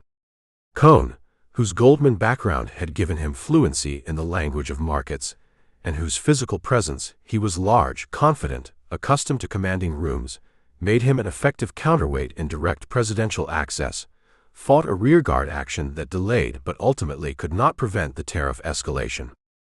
The revealing action that unlocked the administration's trade psychology came at a meeting in the cabinet room in early 2018, when a group of senior economic advisors presented Trump with a chart showing the projected impact of steel and aluminum tariffs on the American economy, the downstream costs to manufacturers who used steel as an input, the likely retaliatory tariffs from trading partners, the net effect on employment across affected industries.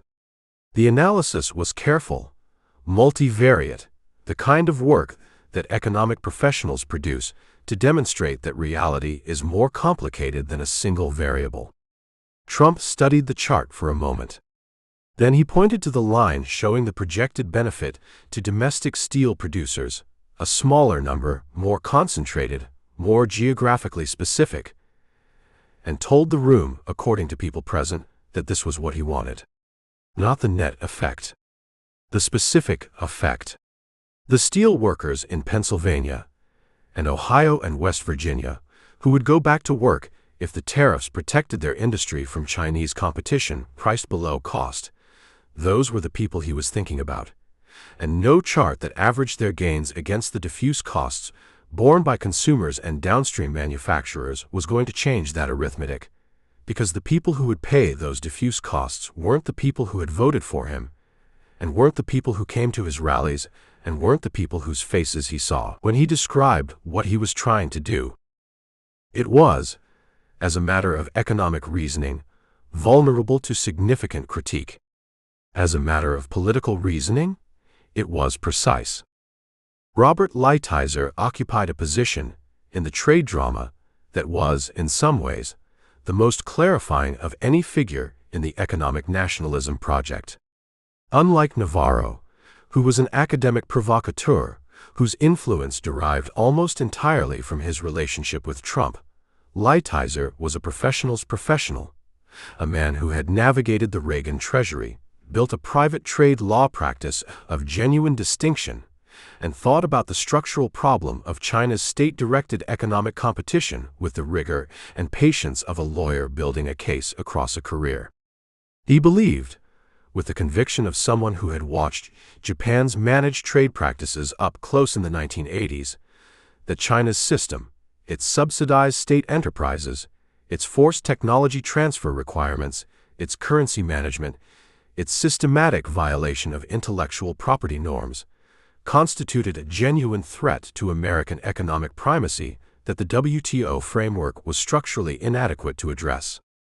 His relationship with Trump was not warm in the way that some advisors cultivated warmth, but it was durable in a way that most relationships in that White House were not, grounded in the mutual recognition that they shared the diagnosis even when they disagreed about the dosage.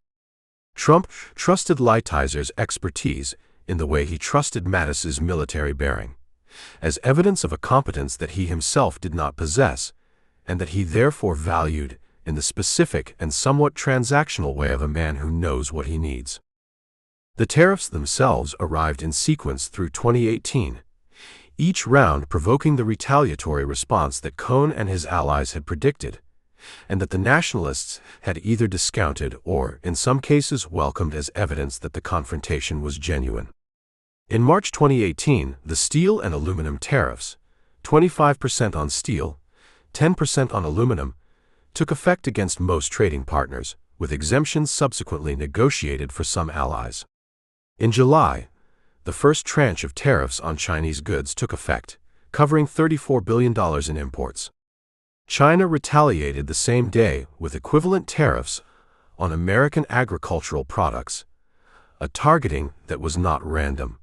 Soybeans, pork, and other agricultural exports were concentrated in precisely the Midwestern states that had delivered Trump his electoral majority, and Beijing's trade negotiators had done their political geography homework. By September, the United States had extended tariffs to an additional $200 billion in Chinese goods. The trade war was fully engaged. The agricultural sector's exposure illustrated the human texture of the trade conflict with a specificity that the aggregate statistics obscured. American soybean farmers, who exported roughly 60% of their crop to China, watched their prices collapse as the retaliatory tariffs made American soybeans incompetitive in the market that had consumed the majority of their production. The administration responded with emergency farm aid. $12 billion announced in July 2018, ultimately expanding to roughly $28 billion across 2 rounds, that represented, in its basic structure, a government subsidy to compensate for the economic damage caused by a government policy, a circularity that the program's critics noted with some satisfaction, and that its defenders characterized as the necessary cost of a confrontation too important to abandon because it was expensive. The farmers who received the aid were, on the whole, still Trump supporters. The disruption to their markets had not altered the emotional logic of their political allegiance, which was rooted not in commodity price calculations, but in a sense of cultural and political recognition that no trade disruption was likely to dissolve.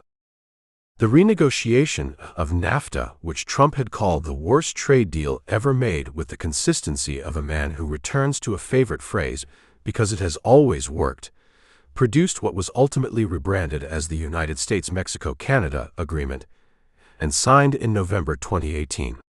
The USMCA was, in the assessment of most trade economists, a modification of NAFTA rather than a replacement. It preserved the basic architecture of continental free trade while updating provisions on digital commerce, strengthening certain labor and environmental standards, tightening rules of origin for automobile manufacturing, and adjusting dairy market access in ways that were meaningful to specific industries and specific constituencies. It was, in the language of the administration's supporters, a historic renegotiation. In the language of its critics, a rebranding exercise. The honest accounting fell somewhere between these poles, as honest accountings of complex negotiations usually do, and Trump accepted this outcome with the showman's understanding that the name of a thing and the story told about the thing matter as much as the thing itself. What the trade war produced, by its second year, was a set of realities that defied the clean narratives that both its architects and its critics had constructed around it. It had not, as its proponents had promised, restored the manufacturing employment of the pre-China shock era. The structural forces of automation and global supply chain integration did not pause for a tariff schedule. It had not, as its critics had warned, produced an immediate recession.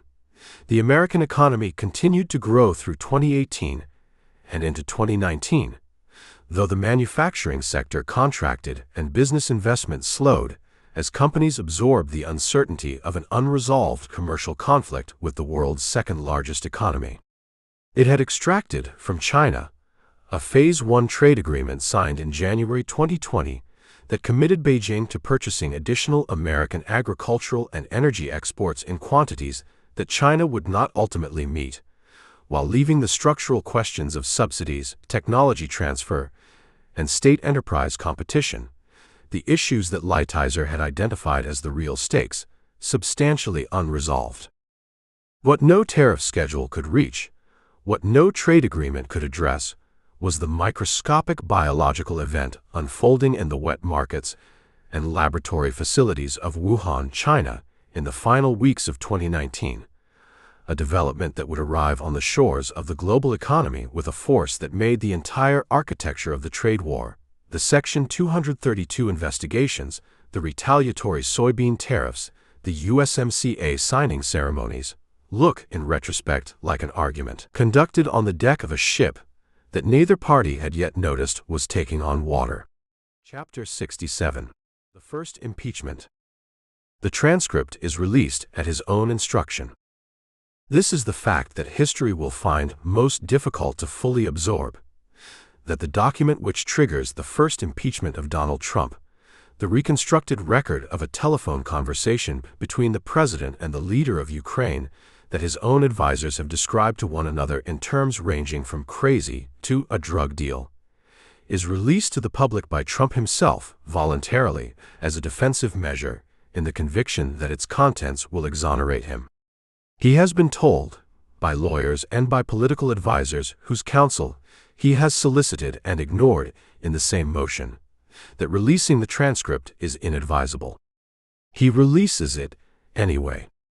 He sits in the White House on the morning of September 25, 2019, and watches the document go public with the satisfaction of a man who believes he has just played his strongest card, who has looked at the evidence against him and concluded that the evidence is, in fact, for him, who has read the call record and seen in it precisely what he always sees in the mirror, a performance without flaw. The rest of the country reads the same document and arrives, depending on its priors, at conclusions ranging from mild unease to constitutional alarm. Trump watches the coverage with growing fury, and the fury is the specific fury of a man who has made a calculated bet and cannot yet accept that the calculation was wrong. The call itself took place on July 25, 2019, and it lasted approximately 30 minutes. Volodymyr Zelensky, the comedian turned president of Ukraine, who has been in office for less than 2 months, is on one end of the line, navigating the extraordinary delicacy of a conversation with the American president, on whom his country's security depends. Ukraine is at war, a grinding, low-intensity conflict in its eastern provinces with Russian-backed separatists that has killed 14,000 people since 2014, and that requires a continuous flow of American military assistance to prosecute. Trump is on the other end, and he wants something. He has been wanting it for months, pushed toward it by Rudy Giuliani, who has been conducting a shadow foreign policy operation in Ukraine since early 2019, working outside the State Department, outside the National Security Council, outside every formal channel of American diplomacy, pursuing 2 specific goals: evidence that Ukraine rather than Russia interfered in the 2016 election, and an investigation by the Ukrainian government into Burisma, the energy company on whose board Hunter Biden, son of former Vice President Joe Biden, has served. Biden has announced his presidential candidacy in April 2019. He is, at this moment in the summer, the leading candidate for the Democratic nomination. The transaction Trump is assembling has a logic that is not subtle. He wants a foreign government to announce an investigation into his most formidable political opponent, and he is prepared to use the leverage of American foreign policy to obtain it. The world into which this crisis arrives is a Washington that has spent 2.5 years at the outer edge of its institutional tolerance. The Mueller investigation has ended without the decisive political resolution either side sought. The Democratic House, elected in the 2018 midterms on a wave of anti-Trump energy, has been conducting oversight investigations across multiple committees, issuing subpoenas that the administration has systematically defied, debating impeachment in the cautious language of members who want accountability but fear the electoral consequences of pursuing it. Nancy Pelosi, the Speaker of the House, has been the primary brake on impeachment momentum, a tactician of exceptional skill who has calculated, correctly by the metrics of 2019, that impeachment without a clear and simple public case will consume her majority without removing the president. The Ukraine matter changes her calculation. It changes it, not because it is more legally serious than the obstruction documented in the Mueller report, but because it is more narratively simple. A phone call, a request, a withholding of military aid, a connection between official action and personal political benefit that can be explained in a single paragraph to a voter who has not read the Mueller report and does not intend to. Pelosi announces a formal impeachment inquiry on September 24, 2019. Trump releases the transcript the following morning. The core conflict of this chapter is the one Trump has always found most disorienting: the conflict with an institution whose rules he cannot rewrite, whose processes he cannot accelerate or terminate, whose outcomes he cannot negotiate. He is comfortable with combat, even with legal combat. The Mueller years have taught him that sustained aggression can hold a political line even when the legal ground is shifting. But impeachment is a different mechanism. It is a constitutional process that belongs entirely to the legislative branch, that proceeds on Congress's timeline, that calls witnesses he cannot control, and produces testimony he cannot preview. It operates in public, in hearing rooms where career diplomats and national security officials appear under oath and describe with the measured precision of people who have spent their careers in service to the state what they witnessed on the calls and in the meetings and in the corridors of power. He cannot fire the witnesses once they have testified. He cannot tweet them into silence. He cannot instruct his attorney general to review the process and report back with a summary. The impeachment inquiry is, in this specific sense, the one arena in which the normal instruments of his self-defense are least available, and he knows it. The witnesses who emerge from the inquiry's public hearings constitute a portrait of a government at war with itself.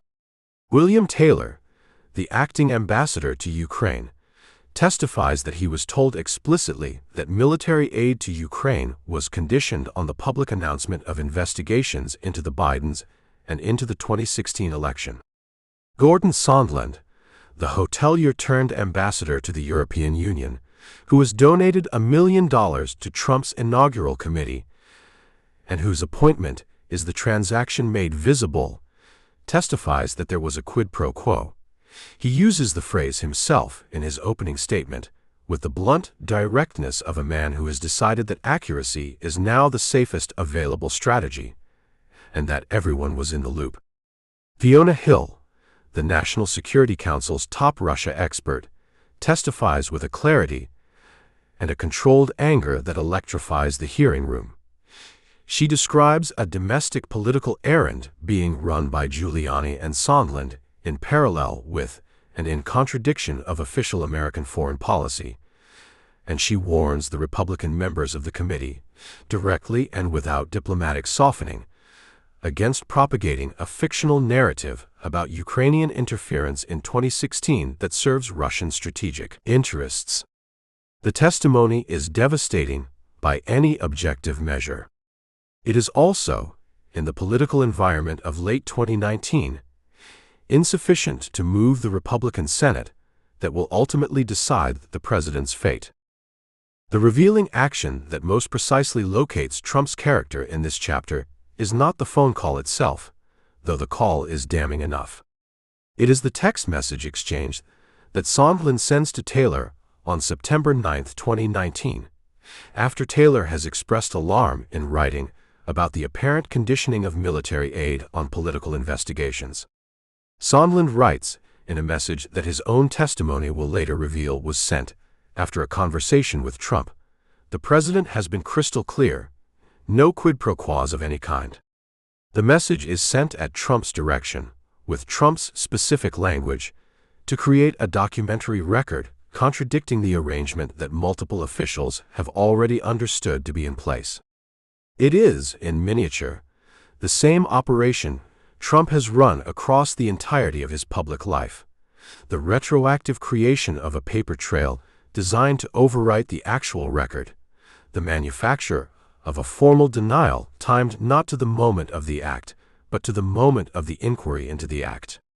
What makes the episode revelatory is not the cynicism of the maneuver. Cynicism is cheap and common in the precincts of power. What makes it revelatory is the confidence that the maneuver will work, the genuine belief still intact after 3 years of presidency and one completed special counsel investigation, that a well-timed denial can close a factual question that multiple witnesses with contemporaneous documentation have already answered. Rudy Giuliani is, in this chapter, the figure through whom the entire episode must ultimately be understood, and his trajectory from celebrated crime fighter to impeachment accelerant is one of the stranger personal stories of the Trump era. He has spent the years since his New York mayoralty building a consulting practice and a public profile rooted in his prosecutorial reputation, available for hire to the governments and corporations willing to pay for the Giuliani brand of aggressive legal representation.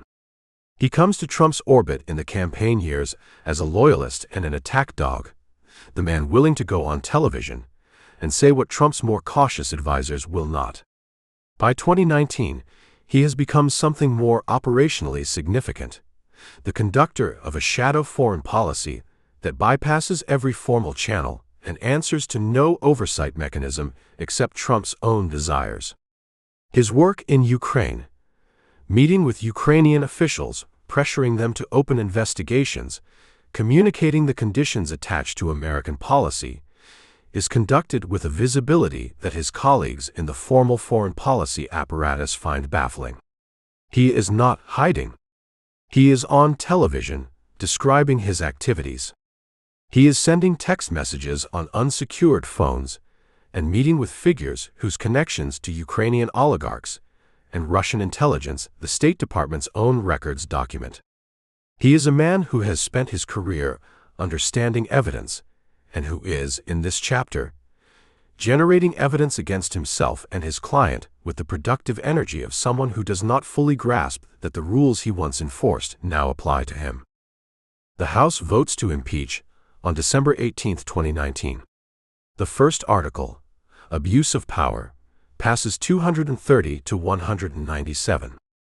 The second article, Obstruction of Congress, passes 229 to 198. The votes are almost entirely along party lines.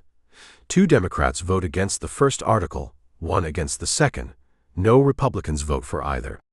Trump is at a campaign rally in Battle Creek, Michigan, when the votes are cast, and he learns of the outcome in real time before an arena full of supporters who respond to the news with the booing and chanting that has been the sonic signature of his political events since 2015.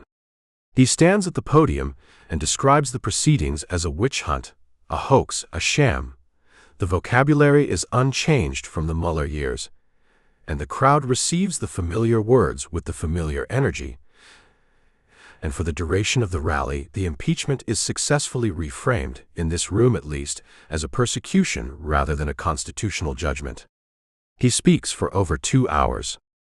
He does not appear, to anyone watching, like a man who has just become only the 3rd president in American history to be impeached by the House of Representatives. He appears like a man who is winning.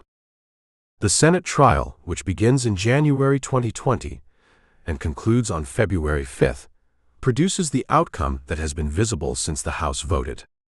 The Republican Senate, with the singular exception of Mitt Romney of Utah, who votes to convict on the abuse of power article, and becomes the first senator in American history to vote to remove a president of his own party, a vote that costs him the enmity of Trump and the conservative movement in a way that will define the remainder of his political career, acquits on both articles. The margin on abuse of power is 52 to 48 for acquittal. The margin on obstruction is 53 to 47. Trump is acquitted. He declares again total exoneration. The word exoneration does not appear in the Senate's verdict, which is a procedural outcome rather than a factual finding, but the distinction has never troubled him, and he does not allow it to trouble him now.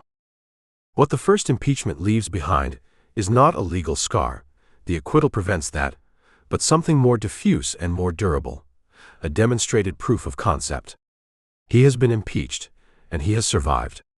He has been confronted with testimony from his own appointees, describing under oath conduct that a bipartisan majority of constitutional scholars have characterized as impeachable, and the Republican Senate has not moved. The lesson Trump draws from this is the lesson he draws from every survival, that he is stronger than the institutions arrayed against him, that the rules do not apply in the ways his opponents believe they apply, that the normal constraints of accountability bend when applied to a man with sufficient political support among the right coalition. It is not an entirely wrong lesson. It is, however, a lesson with an expiration date, and the pandemic, that is, in the final days of the Senate trial, beginning its silent transit from Wuhan through the airports of the world toward the shores of the United States, will expose the limits of that lesson in ways that no impeachment, no investigation, and no political adversary has managed to do. Chapter 68. Crisis Governance.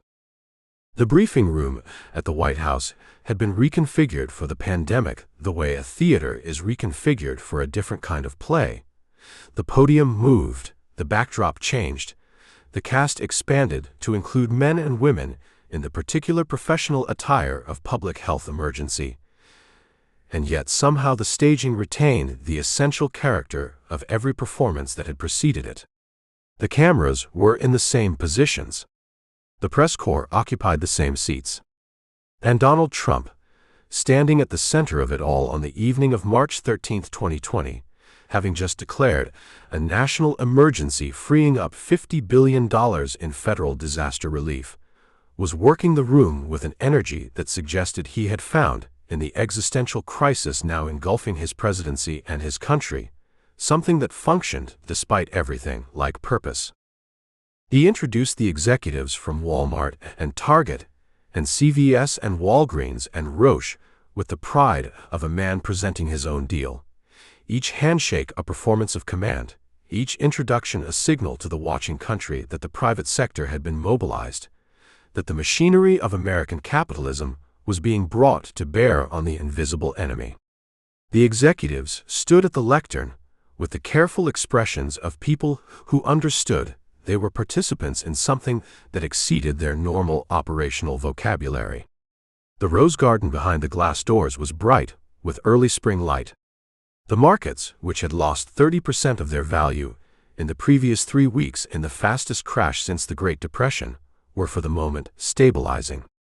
The president told the country not to worry, that it had this, that it had him, and that things were going to be fine. Outside the White House gates, New York City was 9 days away from becoming the epicenter of the worst public health catastrophe to strike an American city since the influenza pandemic of 1918. The world that the coronavirus entered in early 2020 was one that had been, in certain measurable respects, performing well by the conventional metrics of presidential stewardship. Unemployment stood at 3.5% in February, the lowest rate in 50 years. The stock market, that instrument by which Trump measured his own presidency with a consistency he applied to no other indicator, had reached all-time highs. The impeachment trial, which had consumed Washington through January and into February, had ended in acquittal on February 5th, and Trump had emerged from it with his base energized and his re-election machinery in a condition of apparent strength. The Democratic primary was producing a field that, by March, had consolidated around Joe Biden, a candidate whose general election positioning Trump's team had initially welcomed. Believing that Biden's age, his documented verbal stumbles, and his association with the Obama establishment they had spent 4 years running against made him a manageable opponent. The trajectory of 2020, as the Trump campaign had mapped it in the early weeks of the year, looked favorable. The coronavirus arrived in this landscape, not as a single dramatic event, but as a series of escalating signals that the administration received, processed, and in the critical early weeks of its emergence, failed to translate into the kind of preparatory action that the intelligence it was receiving warranted. The National Security Council had sent memos warning of pandemic risk in January. The intelligence community had included pandemic scenarios in its annual worldwide threat assessment. Peter Navarro, whose hawkishness on China extended beyond trade into biosecurity, had written an internal memo on January 29 warning that the virus could cost hundreds of thousands of American lives and trillions of dollars in economic damage, a document whose existence would not become public for months. The Centers for Disease Control had begun working on a diagnostic test in January, and that test had failed in ways that would cost the country the better part of February's surveillance capacity, during the precise window when early detection and containment might have meaningfully altered the epidemic's trajectory. Trump was told about the virus early. The question that would become one of the most debated of his presidency, what he knew when he knew it, and what he chose to do with what he knew, was answered in part by a series of 18 recorded interviews that journalist Bob Woodward conducted with Trump between December 2019 and July 2020. The recordings of which Woodward published in September. In one of those recordings, made on February 7, 2020, Trump told Woodward that the virus was deadly, that it was more lethal than the flu, that it was transmitted through the air, that it was a horrific thing. He said it was tricky because young people felt fine, but could transmit the disease to elderly people for whom it was deadly. The public posture Trump maintained for the following 6 weeks bore no relation to this private assessment. In rally after rally, in press conference after press conference, he compared the virus to the seasonal flu, predicted it would disappear when the weather warmed, suggested it was under control, and accused the media and the Democratic Party of manufacturing panic for political purposes. The core conflict of Trump's pandemic governance was not, as it was sometimes framed, purely a failure of competence or of institutional capacity, though competence and institutional capacity were genuine variables in the outcome. It was a conflict between two fundamental imperatives that, under the conditions of a pandemic in a presidential election year, could not be reconciled: the imperative of honest public health communication, which required acknowledging the severity of the threat and preparing the country psychologically for sacrifice, disruption, and uncertainty, and the imperative of economic and political self-preservation, which required projecting confidence, minimizing alarm, and protecting the stock market performance and employment numbers that Trump had designated as the primary evidence of his fitness for re-election. The public health emergency demanded one kind of presidential response. The political situation demanded another. Trump chose, consistently and consciously, to attempt both simultaneously, which meant he achieved neither with any adequacy. The federal response machinery was not idle, and the record of what it accomplished requires honest accounting against the record of what it failed to accomplish. The Defense Production Act was invoked, eventually and incompletely, to accelerate the manufacture of ventilators and personal protective equipment. Federal stockpiles were drawn down to supply overwhelmed states, though the national stockpile had been depleted by previous administrations and imperfectly maintained. FEMA was activated. The Public Health Service Commissioned Corps was deployed. And then, in the spring and summer of 2020, as the initial wave of deaths mounted in New York and New Jersey, and then spread with gathering momentum through the Sunbelt states, Trump made the decision, presented publicly as a defense of federalism but understood internally as a transfer of political liability, to push the core responsibilities of testing, contact tracing, and public health management to individual states, a move that produced, in place of a national response, 50 separate and largely uncoordinated responses of wildly varying quality, adequacy, and public health sophistication. The revealing action of Trump's pandemic presidency came not in a policy decision, but in a press conference. On April 23, 2020, during the daily coronavirus task force briefing that had become, by that point, a fixture of the national news cycle, and something close to a daily performance review of the administration's pandemic management, Bill Bryan, the head of the Department of Homeland Security's Science and Technology Directorate, presented findings suggesting that the coronavirus survived for shorter periods on surfaces exposed to sunlight and humidity, and that certain disinfectants could kill it rapidly on hard surfaces. Trump listened to the presentation, and then, with the improvisational confidence of a man who has never been adequately penalized for thinking out loud, suggested to the assembled medical experts and the watching country that these findings pointed toward a possible treatment avenue: injecting or ingesting disinfectants or applying ultraviolet light to the inside of the body. The physicians on the stage held the particular stillness of people who are calculating, in real time, the cost of various possible responses to what they have just heard. Dr. Deborah Birx, the White House Coronavirus Response Coordinator, looked at the floor. Lysol and Reckitt, the manufacturer of Disinfol, issued emergency public health warnings within hours urging people not to consume their products. Poison control centers reported spikes in disinfectant-related calls. The moment was, in the clinical language of political science, a gaffe.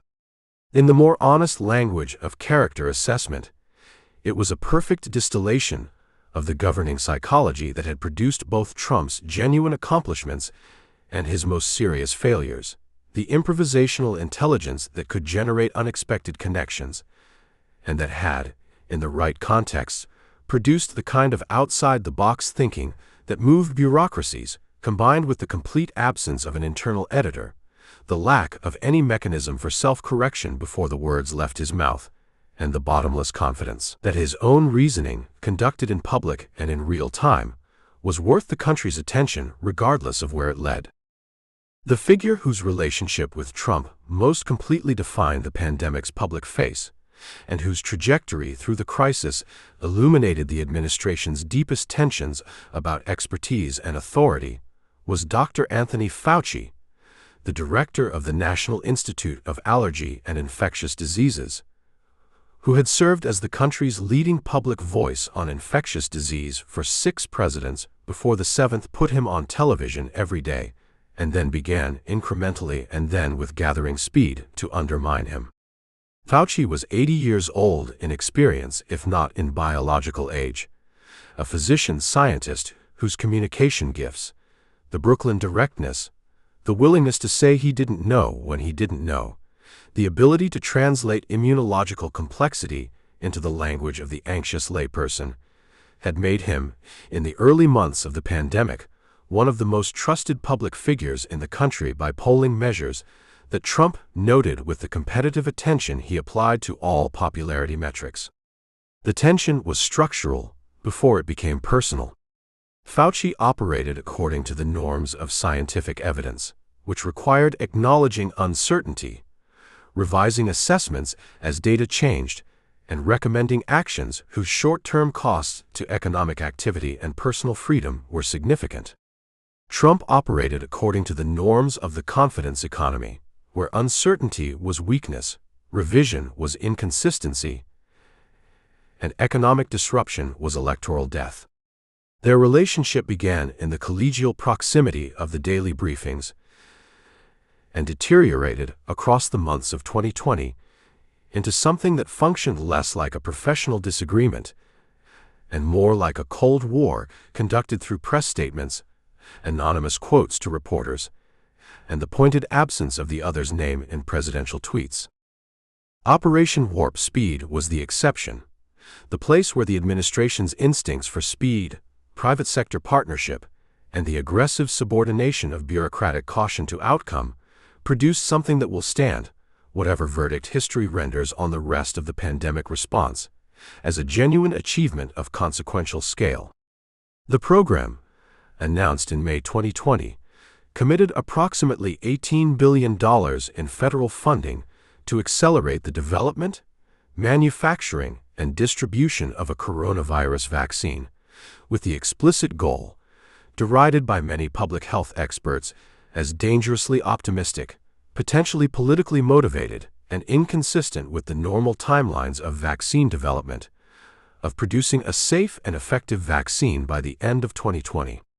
The operational model was built on a Defense Department procurement architecture that allowed the federal government to fund manufacturing capacity for multiple vaccine candidates simultaneously, accepting financial risk in exchange for the time savings of not waiting for clinical trial completion before beginning production.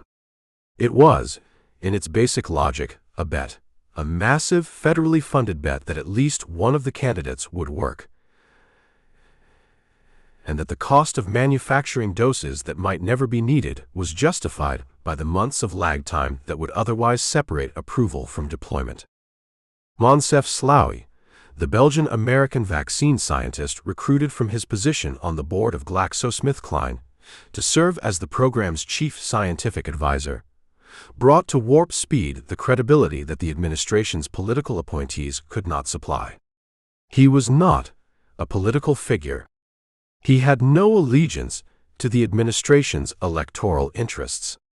He had spent his career developing vaccines, understood the regulatory and manufacturing landscape with genuine depth, and agreed to take the role by his own account because he believed the goal was achievable and the funding was real. His presence in the program provided cover for the pharmaceutical companies, whose cooperation was essential, and whose boards were understandably cautious about associating their scientific reputations with a political project driven by an administration that had spent months undermining the public trust in institutions that vaccine uptake depends upon. The Pfizer-BioNTech vaccine was authorized for emergency use on December 11, 2020. The Moderna vaccine followed December 18. The first vaccinations outside of clinical trials were administered on December 14, 30 days after Election Day, a timing that carried its own particular irony. The program's most significant accomplishment arriving in the period between Trump's defeat and his departure, its benefits accruing to the successor administration that would oversee the mass vaccination campaign, its credit disputed and divided and ultimately absorbed into the partisan accounting that consumed every assessment of the Trump years. Trump, who had contracted the virus himself in early October and had been hospitalized at Walter Reed for 3 days in a medical episode whose severity the White House managed with its customary transparency, received his own vaccine in January privately before leaving office. The secrecy of the moment suggesting an awareness that the man who had done more than anyone in his position to complicate the relationship between his supporters and the vaccines they were about to be offered perhaps should not be seen too publicly endorsing them. The death toll in the United States from COVID-19 would pass 400,000 before Inauguration Day. The economic contraction of 2020 would be the worst since the Great Depression. The recovery, when it came, would be faster than most economists had projected, driven in part by the fiscal stimulus of the CARES Act and its successors, and in part by the vaccines that Warp Speed had delivered with a speed that the scientific community had, 9 months earlier, widely considered impossible. Both of these things were true simultaneously, and the difficulty of holding them both true simultaneously, the catastrophic failures and the genuine achievement, the disinfectant press conference, and the $18 billion vaccine bet, was, in miniature, the difficulty of the entire Trump presidency, which had always demanded a more complex accounting than either its most devoted supporters or its most committed critics were prepared to offer. What none of the vaccine data, none of the death toll statistics, none of the task force briefings could yet reveal was the specific shape of the thing building in the weeks after Election Day, as the president who had told the country the virus would disappear, and then watched 400,000 Americans die, was now telling the country the election had been stolen, and the people who had believed the first claim were gathering in growing and organizing numbers around the second. Chapter 69. The 2020 Campaign. He is on stage before the cameras when the format dissolves entirely.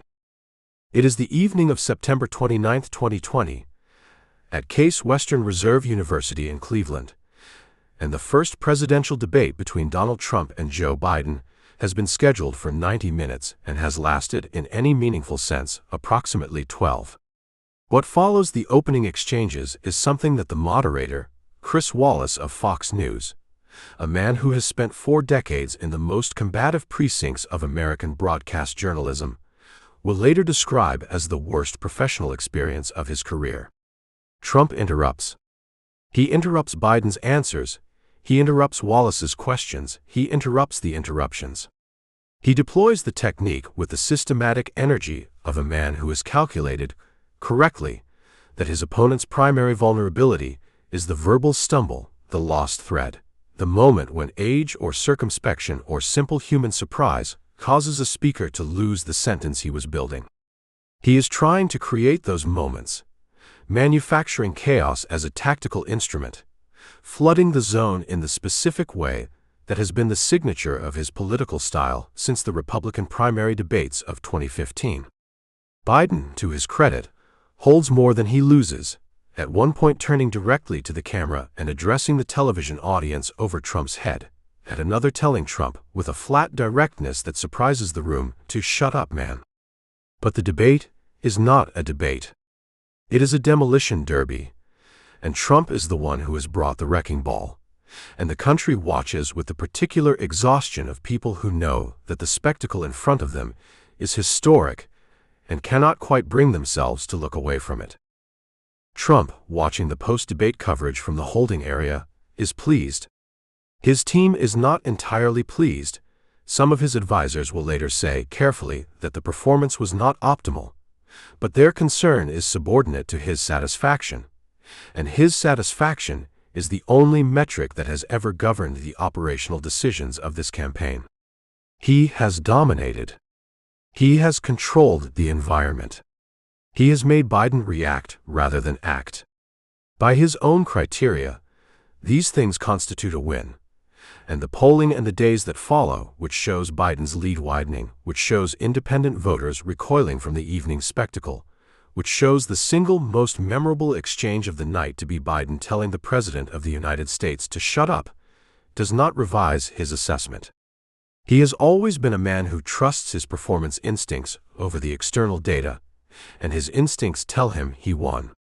It is in this compressed and terrible form the epistemological problem that has defined the entire campaign.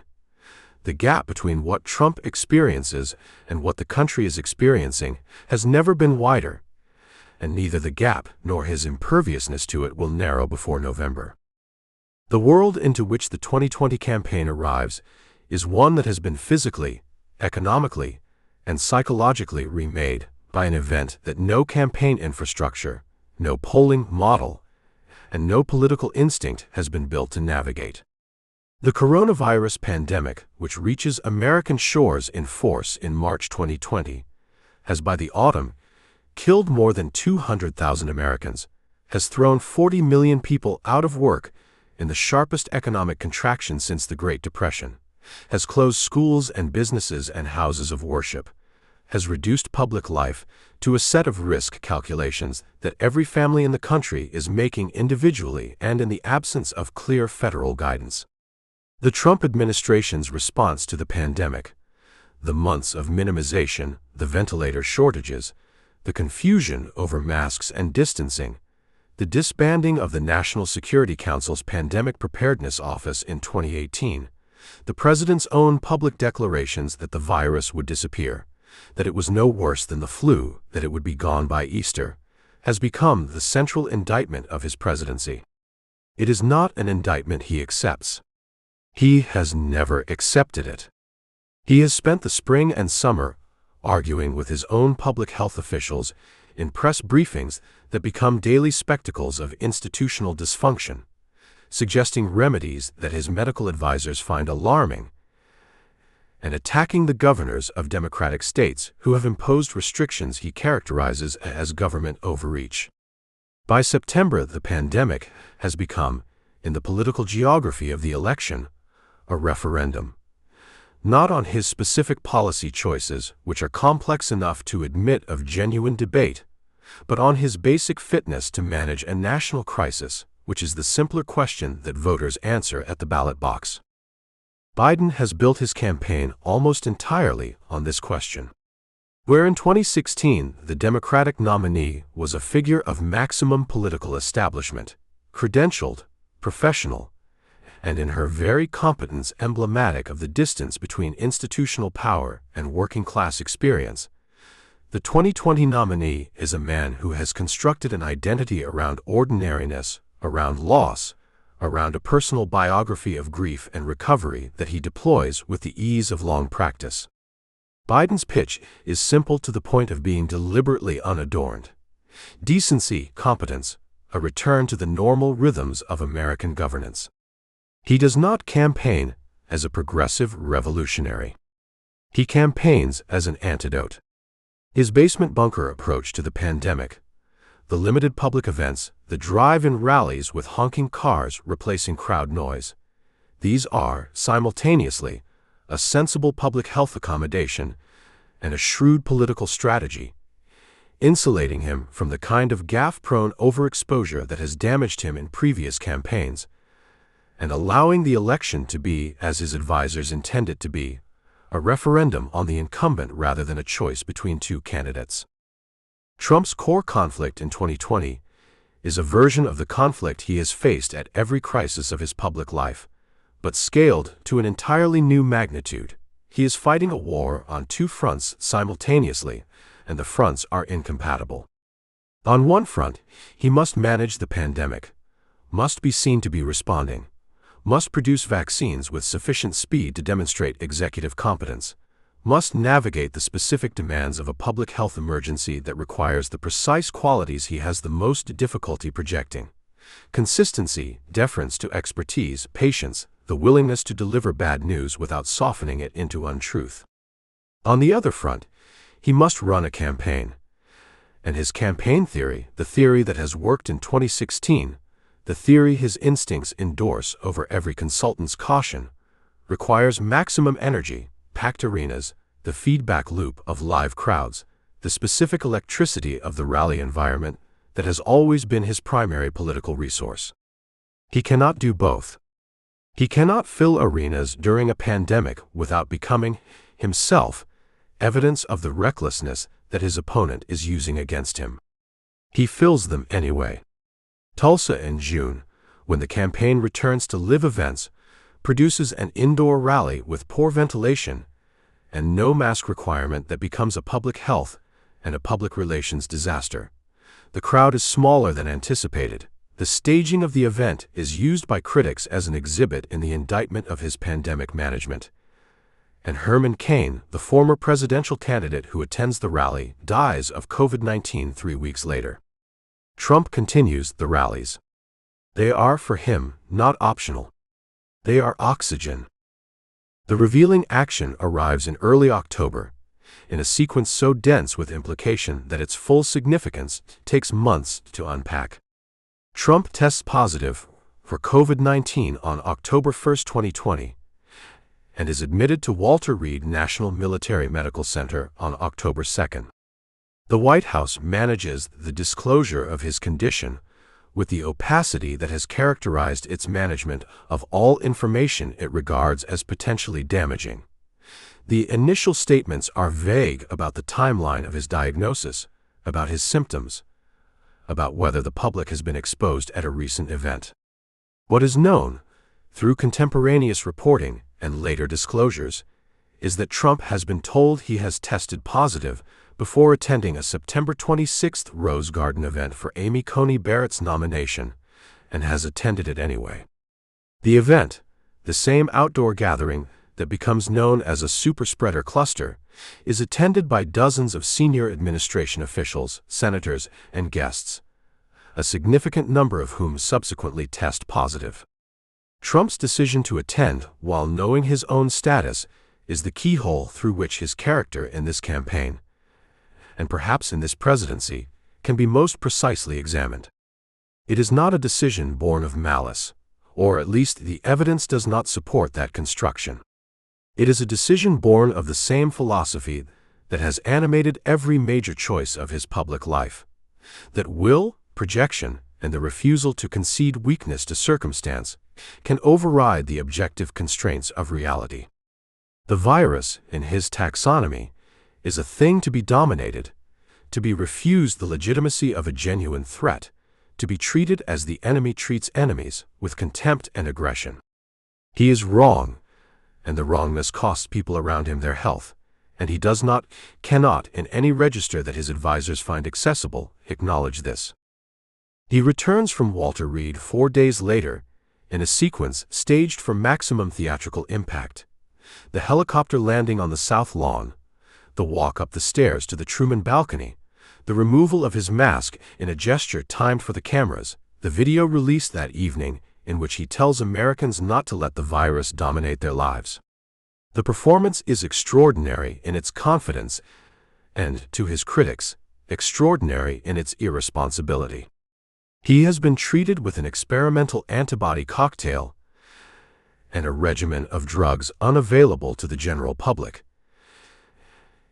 and he is presenting his recovery as evidence that the threat has been overstated. He is 74 years old, and obese, and has received the most advanced medical care that the United States government can provide. And he is telling people not to be afraid. The gap between his experience and the experience of the 200,000 Americans who have not received that care and who have not recovered is the gap that his campaign cannot close between October and November, no matter how many rallies he schedules or how many hours he spends on the trail in the compressed, feverish final weeks of the race. Steve Bannon has been absent from the formal campaign apparatus since his 2017 departure from the White House, a departure that was mutual and acrimonious, punctuated by remarks Bannon made to a journalist that Trump found unforgivable, followed by a public rupture that seemed in 2018 like the permanent end of their political relationship. But Bannon has not left Trump's orbit in any meaningful sense. He has continued to operate in the ideological ecosystem that surrounds the movement, producing a podcast and a media presence that functions as an alternative information channel for the hardcore base. By 2020, he is, in the language of intelligence analysis, an influencer, a figure whose access to the president is intermittent, but whose ideas, particularly regarding the legal strategies available to a president who loses an election, are circulating in the discussions that Trump's outer circle is having with increasing frequency as the polling remains stubbornly unfavorable. Bannon is arrested in August 2020, charged with defrauding donors to a private wall-building fund, a legal jeopardy that will be resolved ultimately by a presidential pardon in the final hours of the administration, a pardon that arrives as a data point in a pattern whose full shape is not yet visible. His ideas, however, have lives independent of his legal situation, and they are moving through the networks around Trump with the velocity of things that fill a need. The election returns come in on the evening of November 3rd, and continue coming in through November 4th and November 5th and beyond, in the particular slow motion of a pandemic election in which an unprecedented number of mail-in ballots must be counted by hand in the counties and precincts of the states that will decide the outcome. Pennsylvania, Michigan, Wisconsin, Arizona, Georgia. The map is familiar from 2016, but the arithmetic is moving in the opposite direction. Biden leads in the popular vote by a margin that grows as the counting continues towards 7 million. The Electoral College, the same mechanism that delivered Trump his 2016 victory, is trending toward the former vice president by the same kind of narrow, decisive margins that turned the Rust Belt in 2016. Tens of thousands of votes in states worth dozens of electoral votes. On November 7th, the major television networks call the race for Biden. Trump is on the golf course when the calls are made. He does not concede. He will not concede.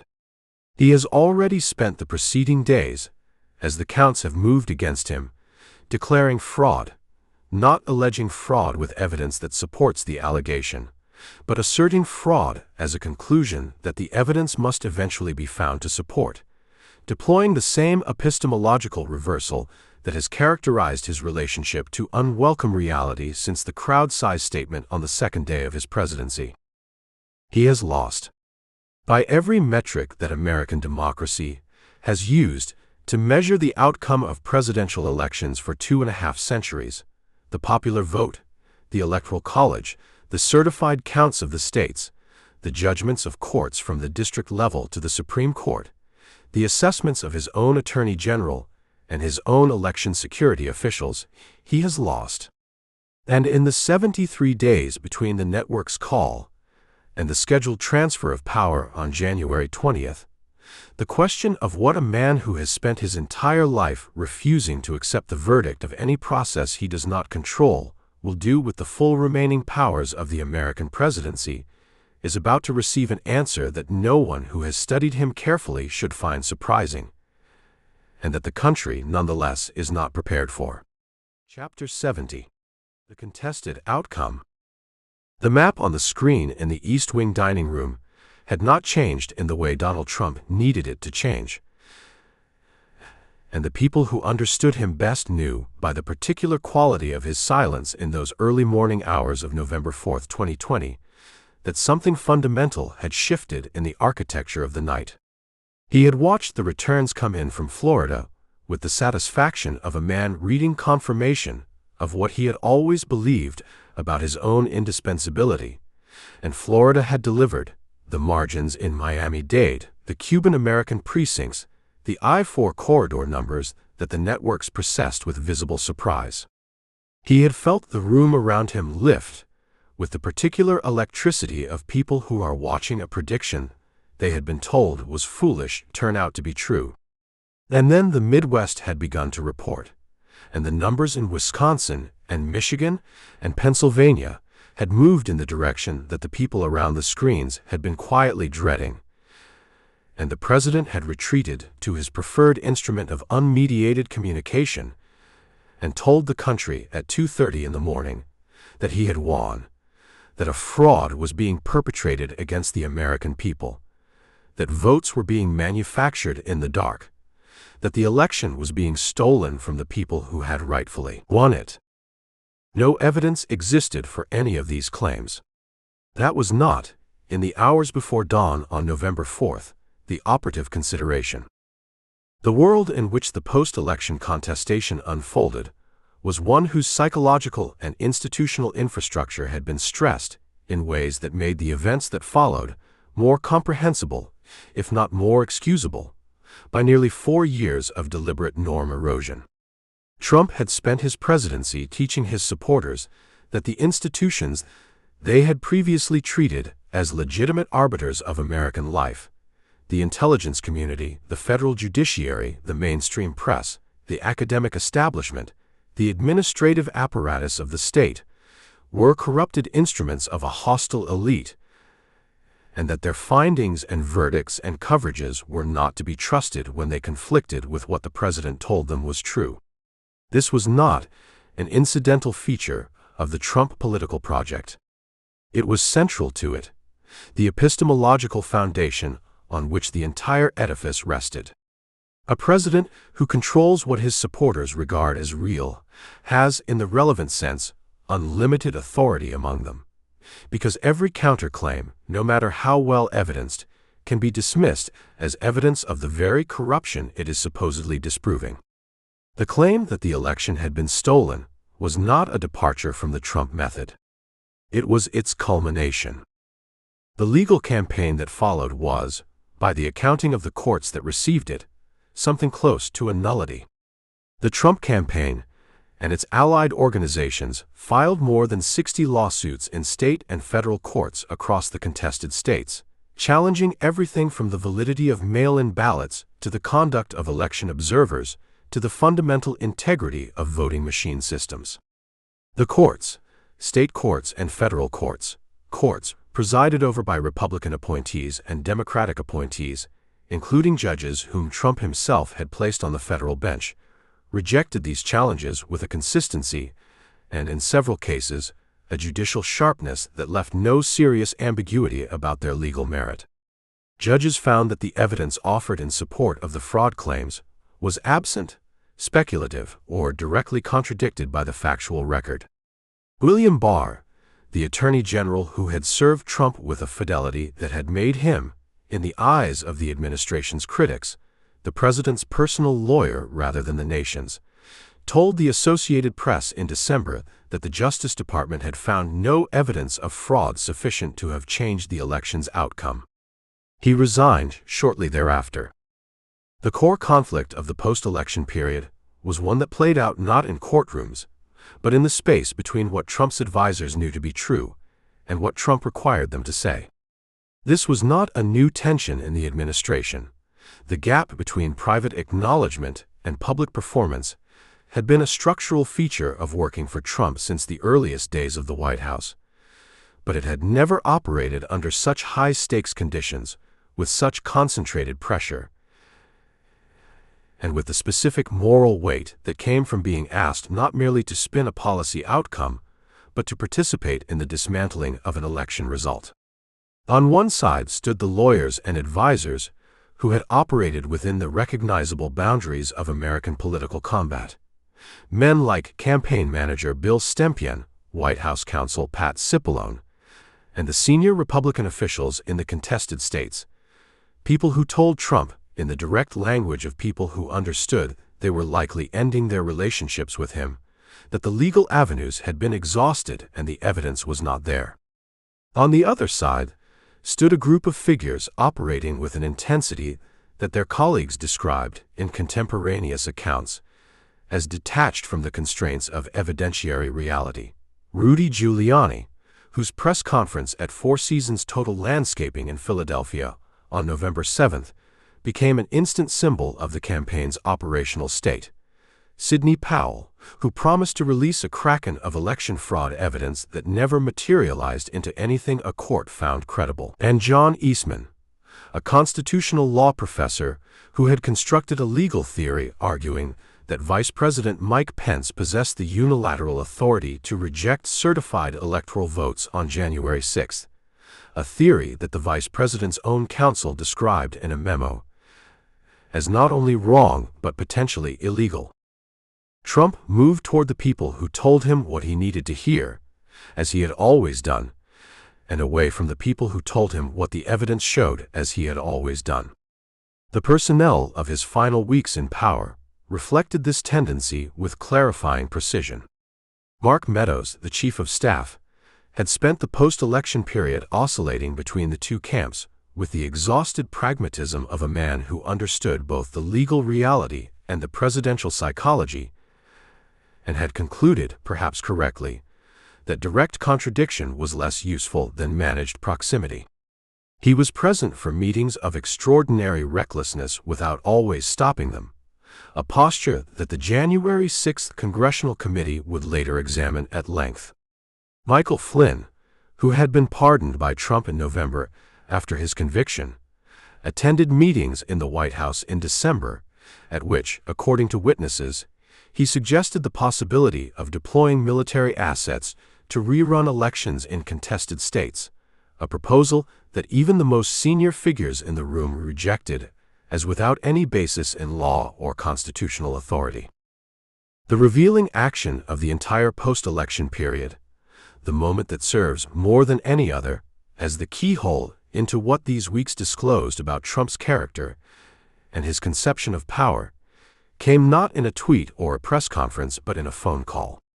On January 2, 2021, Trump called Brad Raffensperger, the Republican Secretary of State of Georgia, and spoke with him for over an hour in a conversation that Raffensperger's office recorded and that the Washington Post obtained and published the following day.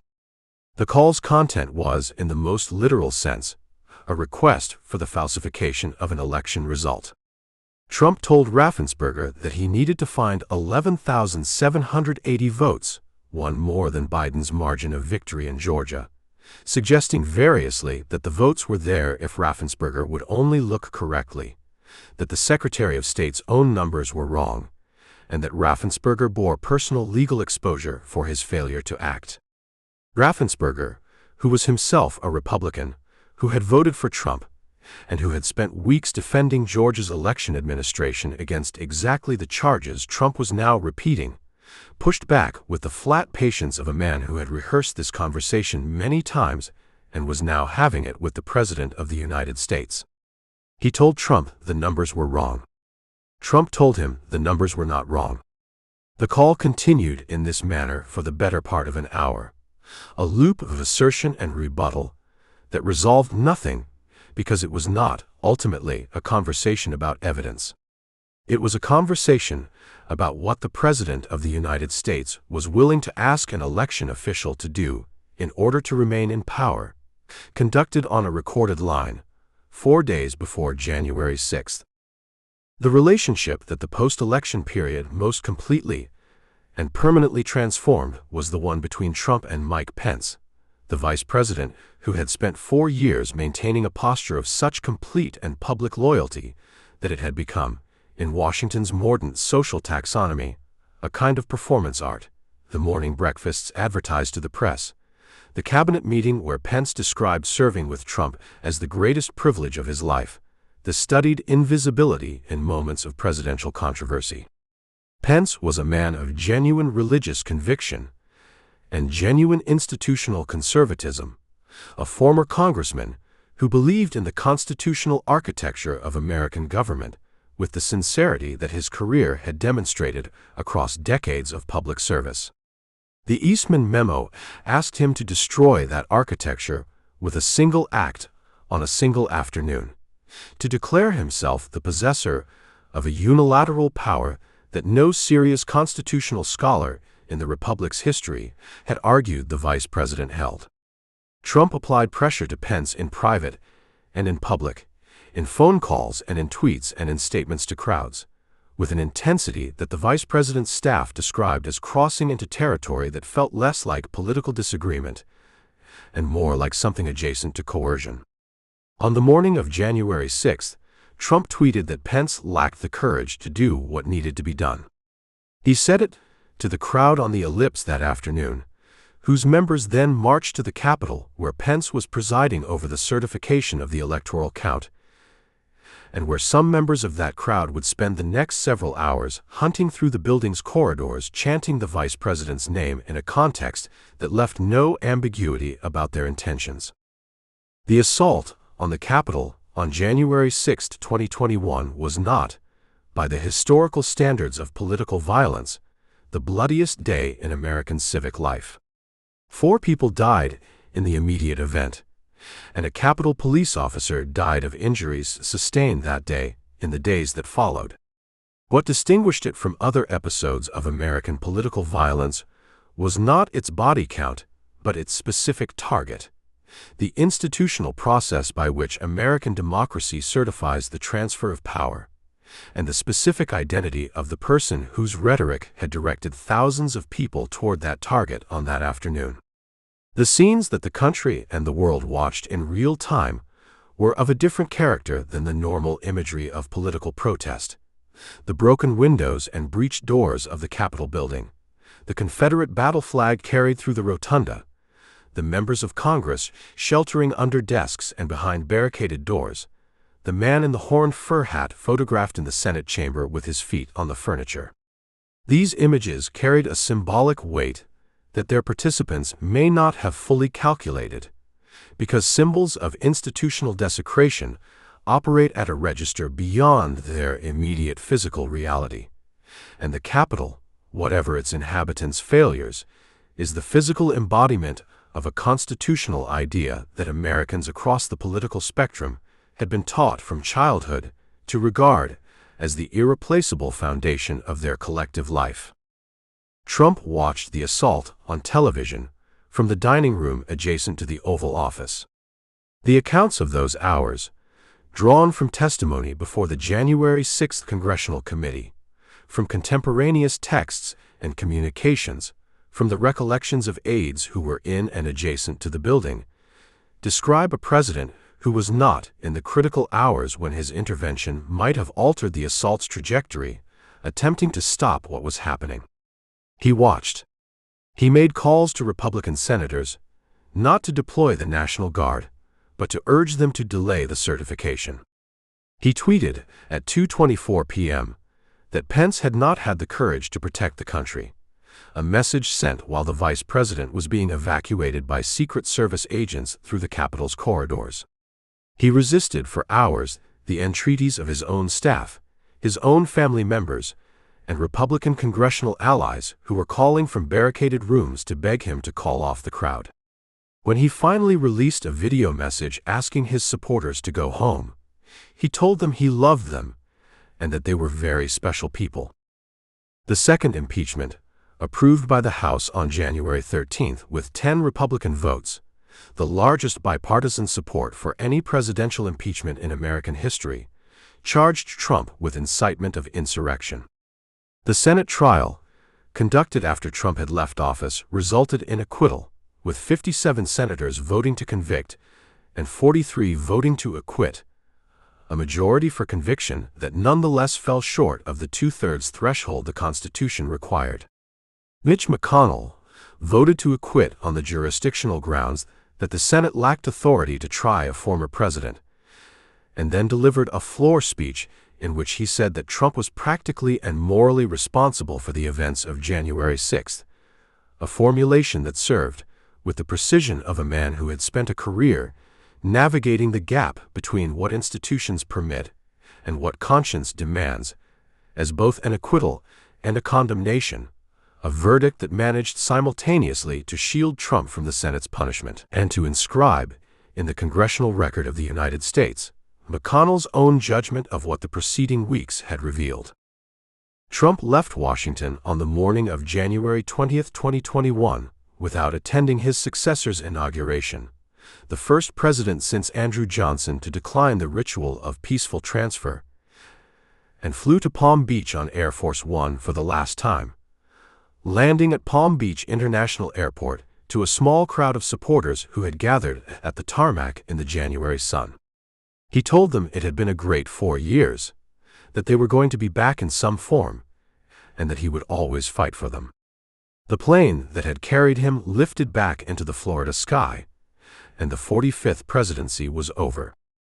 What was not over, what was, in the months and years that followed, only beginning its full elaboration through grand jury rooms and federal indictments and state-level prosecutions and the inexorable forward motion of legal consequence, was the accounting for what those final weeks had set in motion, an accounting that Trump, with the same certainty that had propelled him up an escalator in June 2015, was already preparing to contest on every available front. The Interregnum, Litigation and Political Resurrection, 2021 to 2024.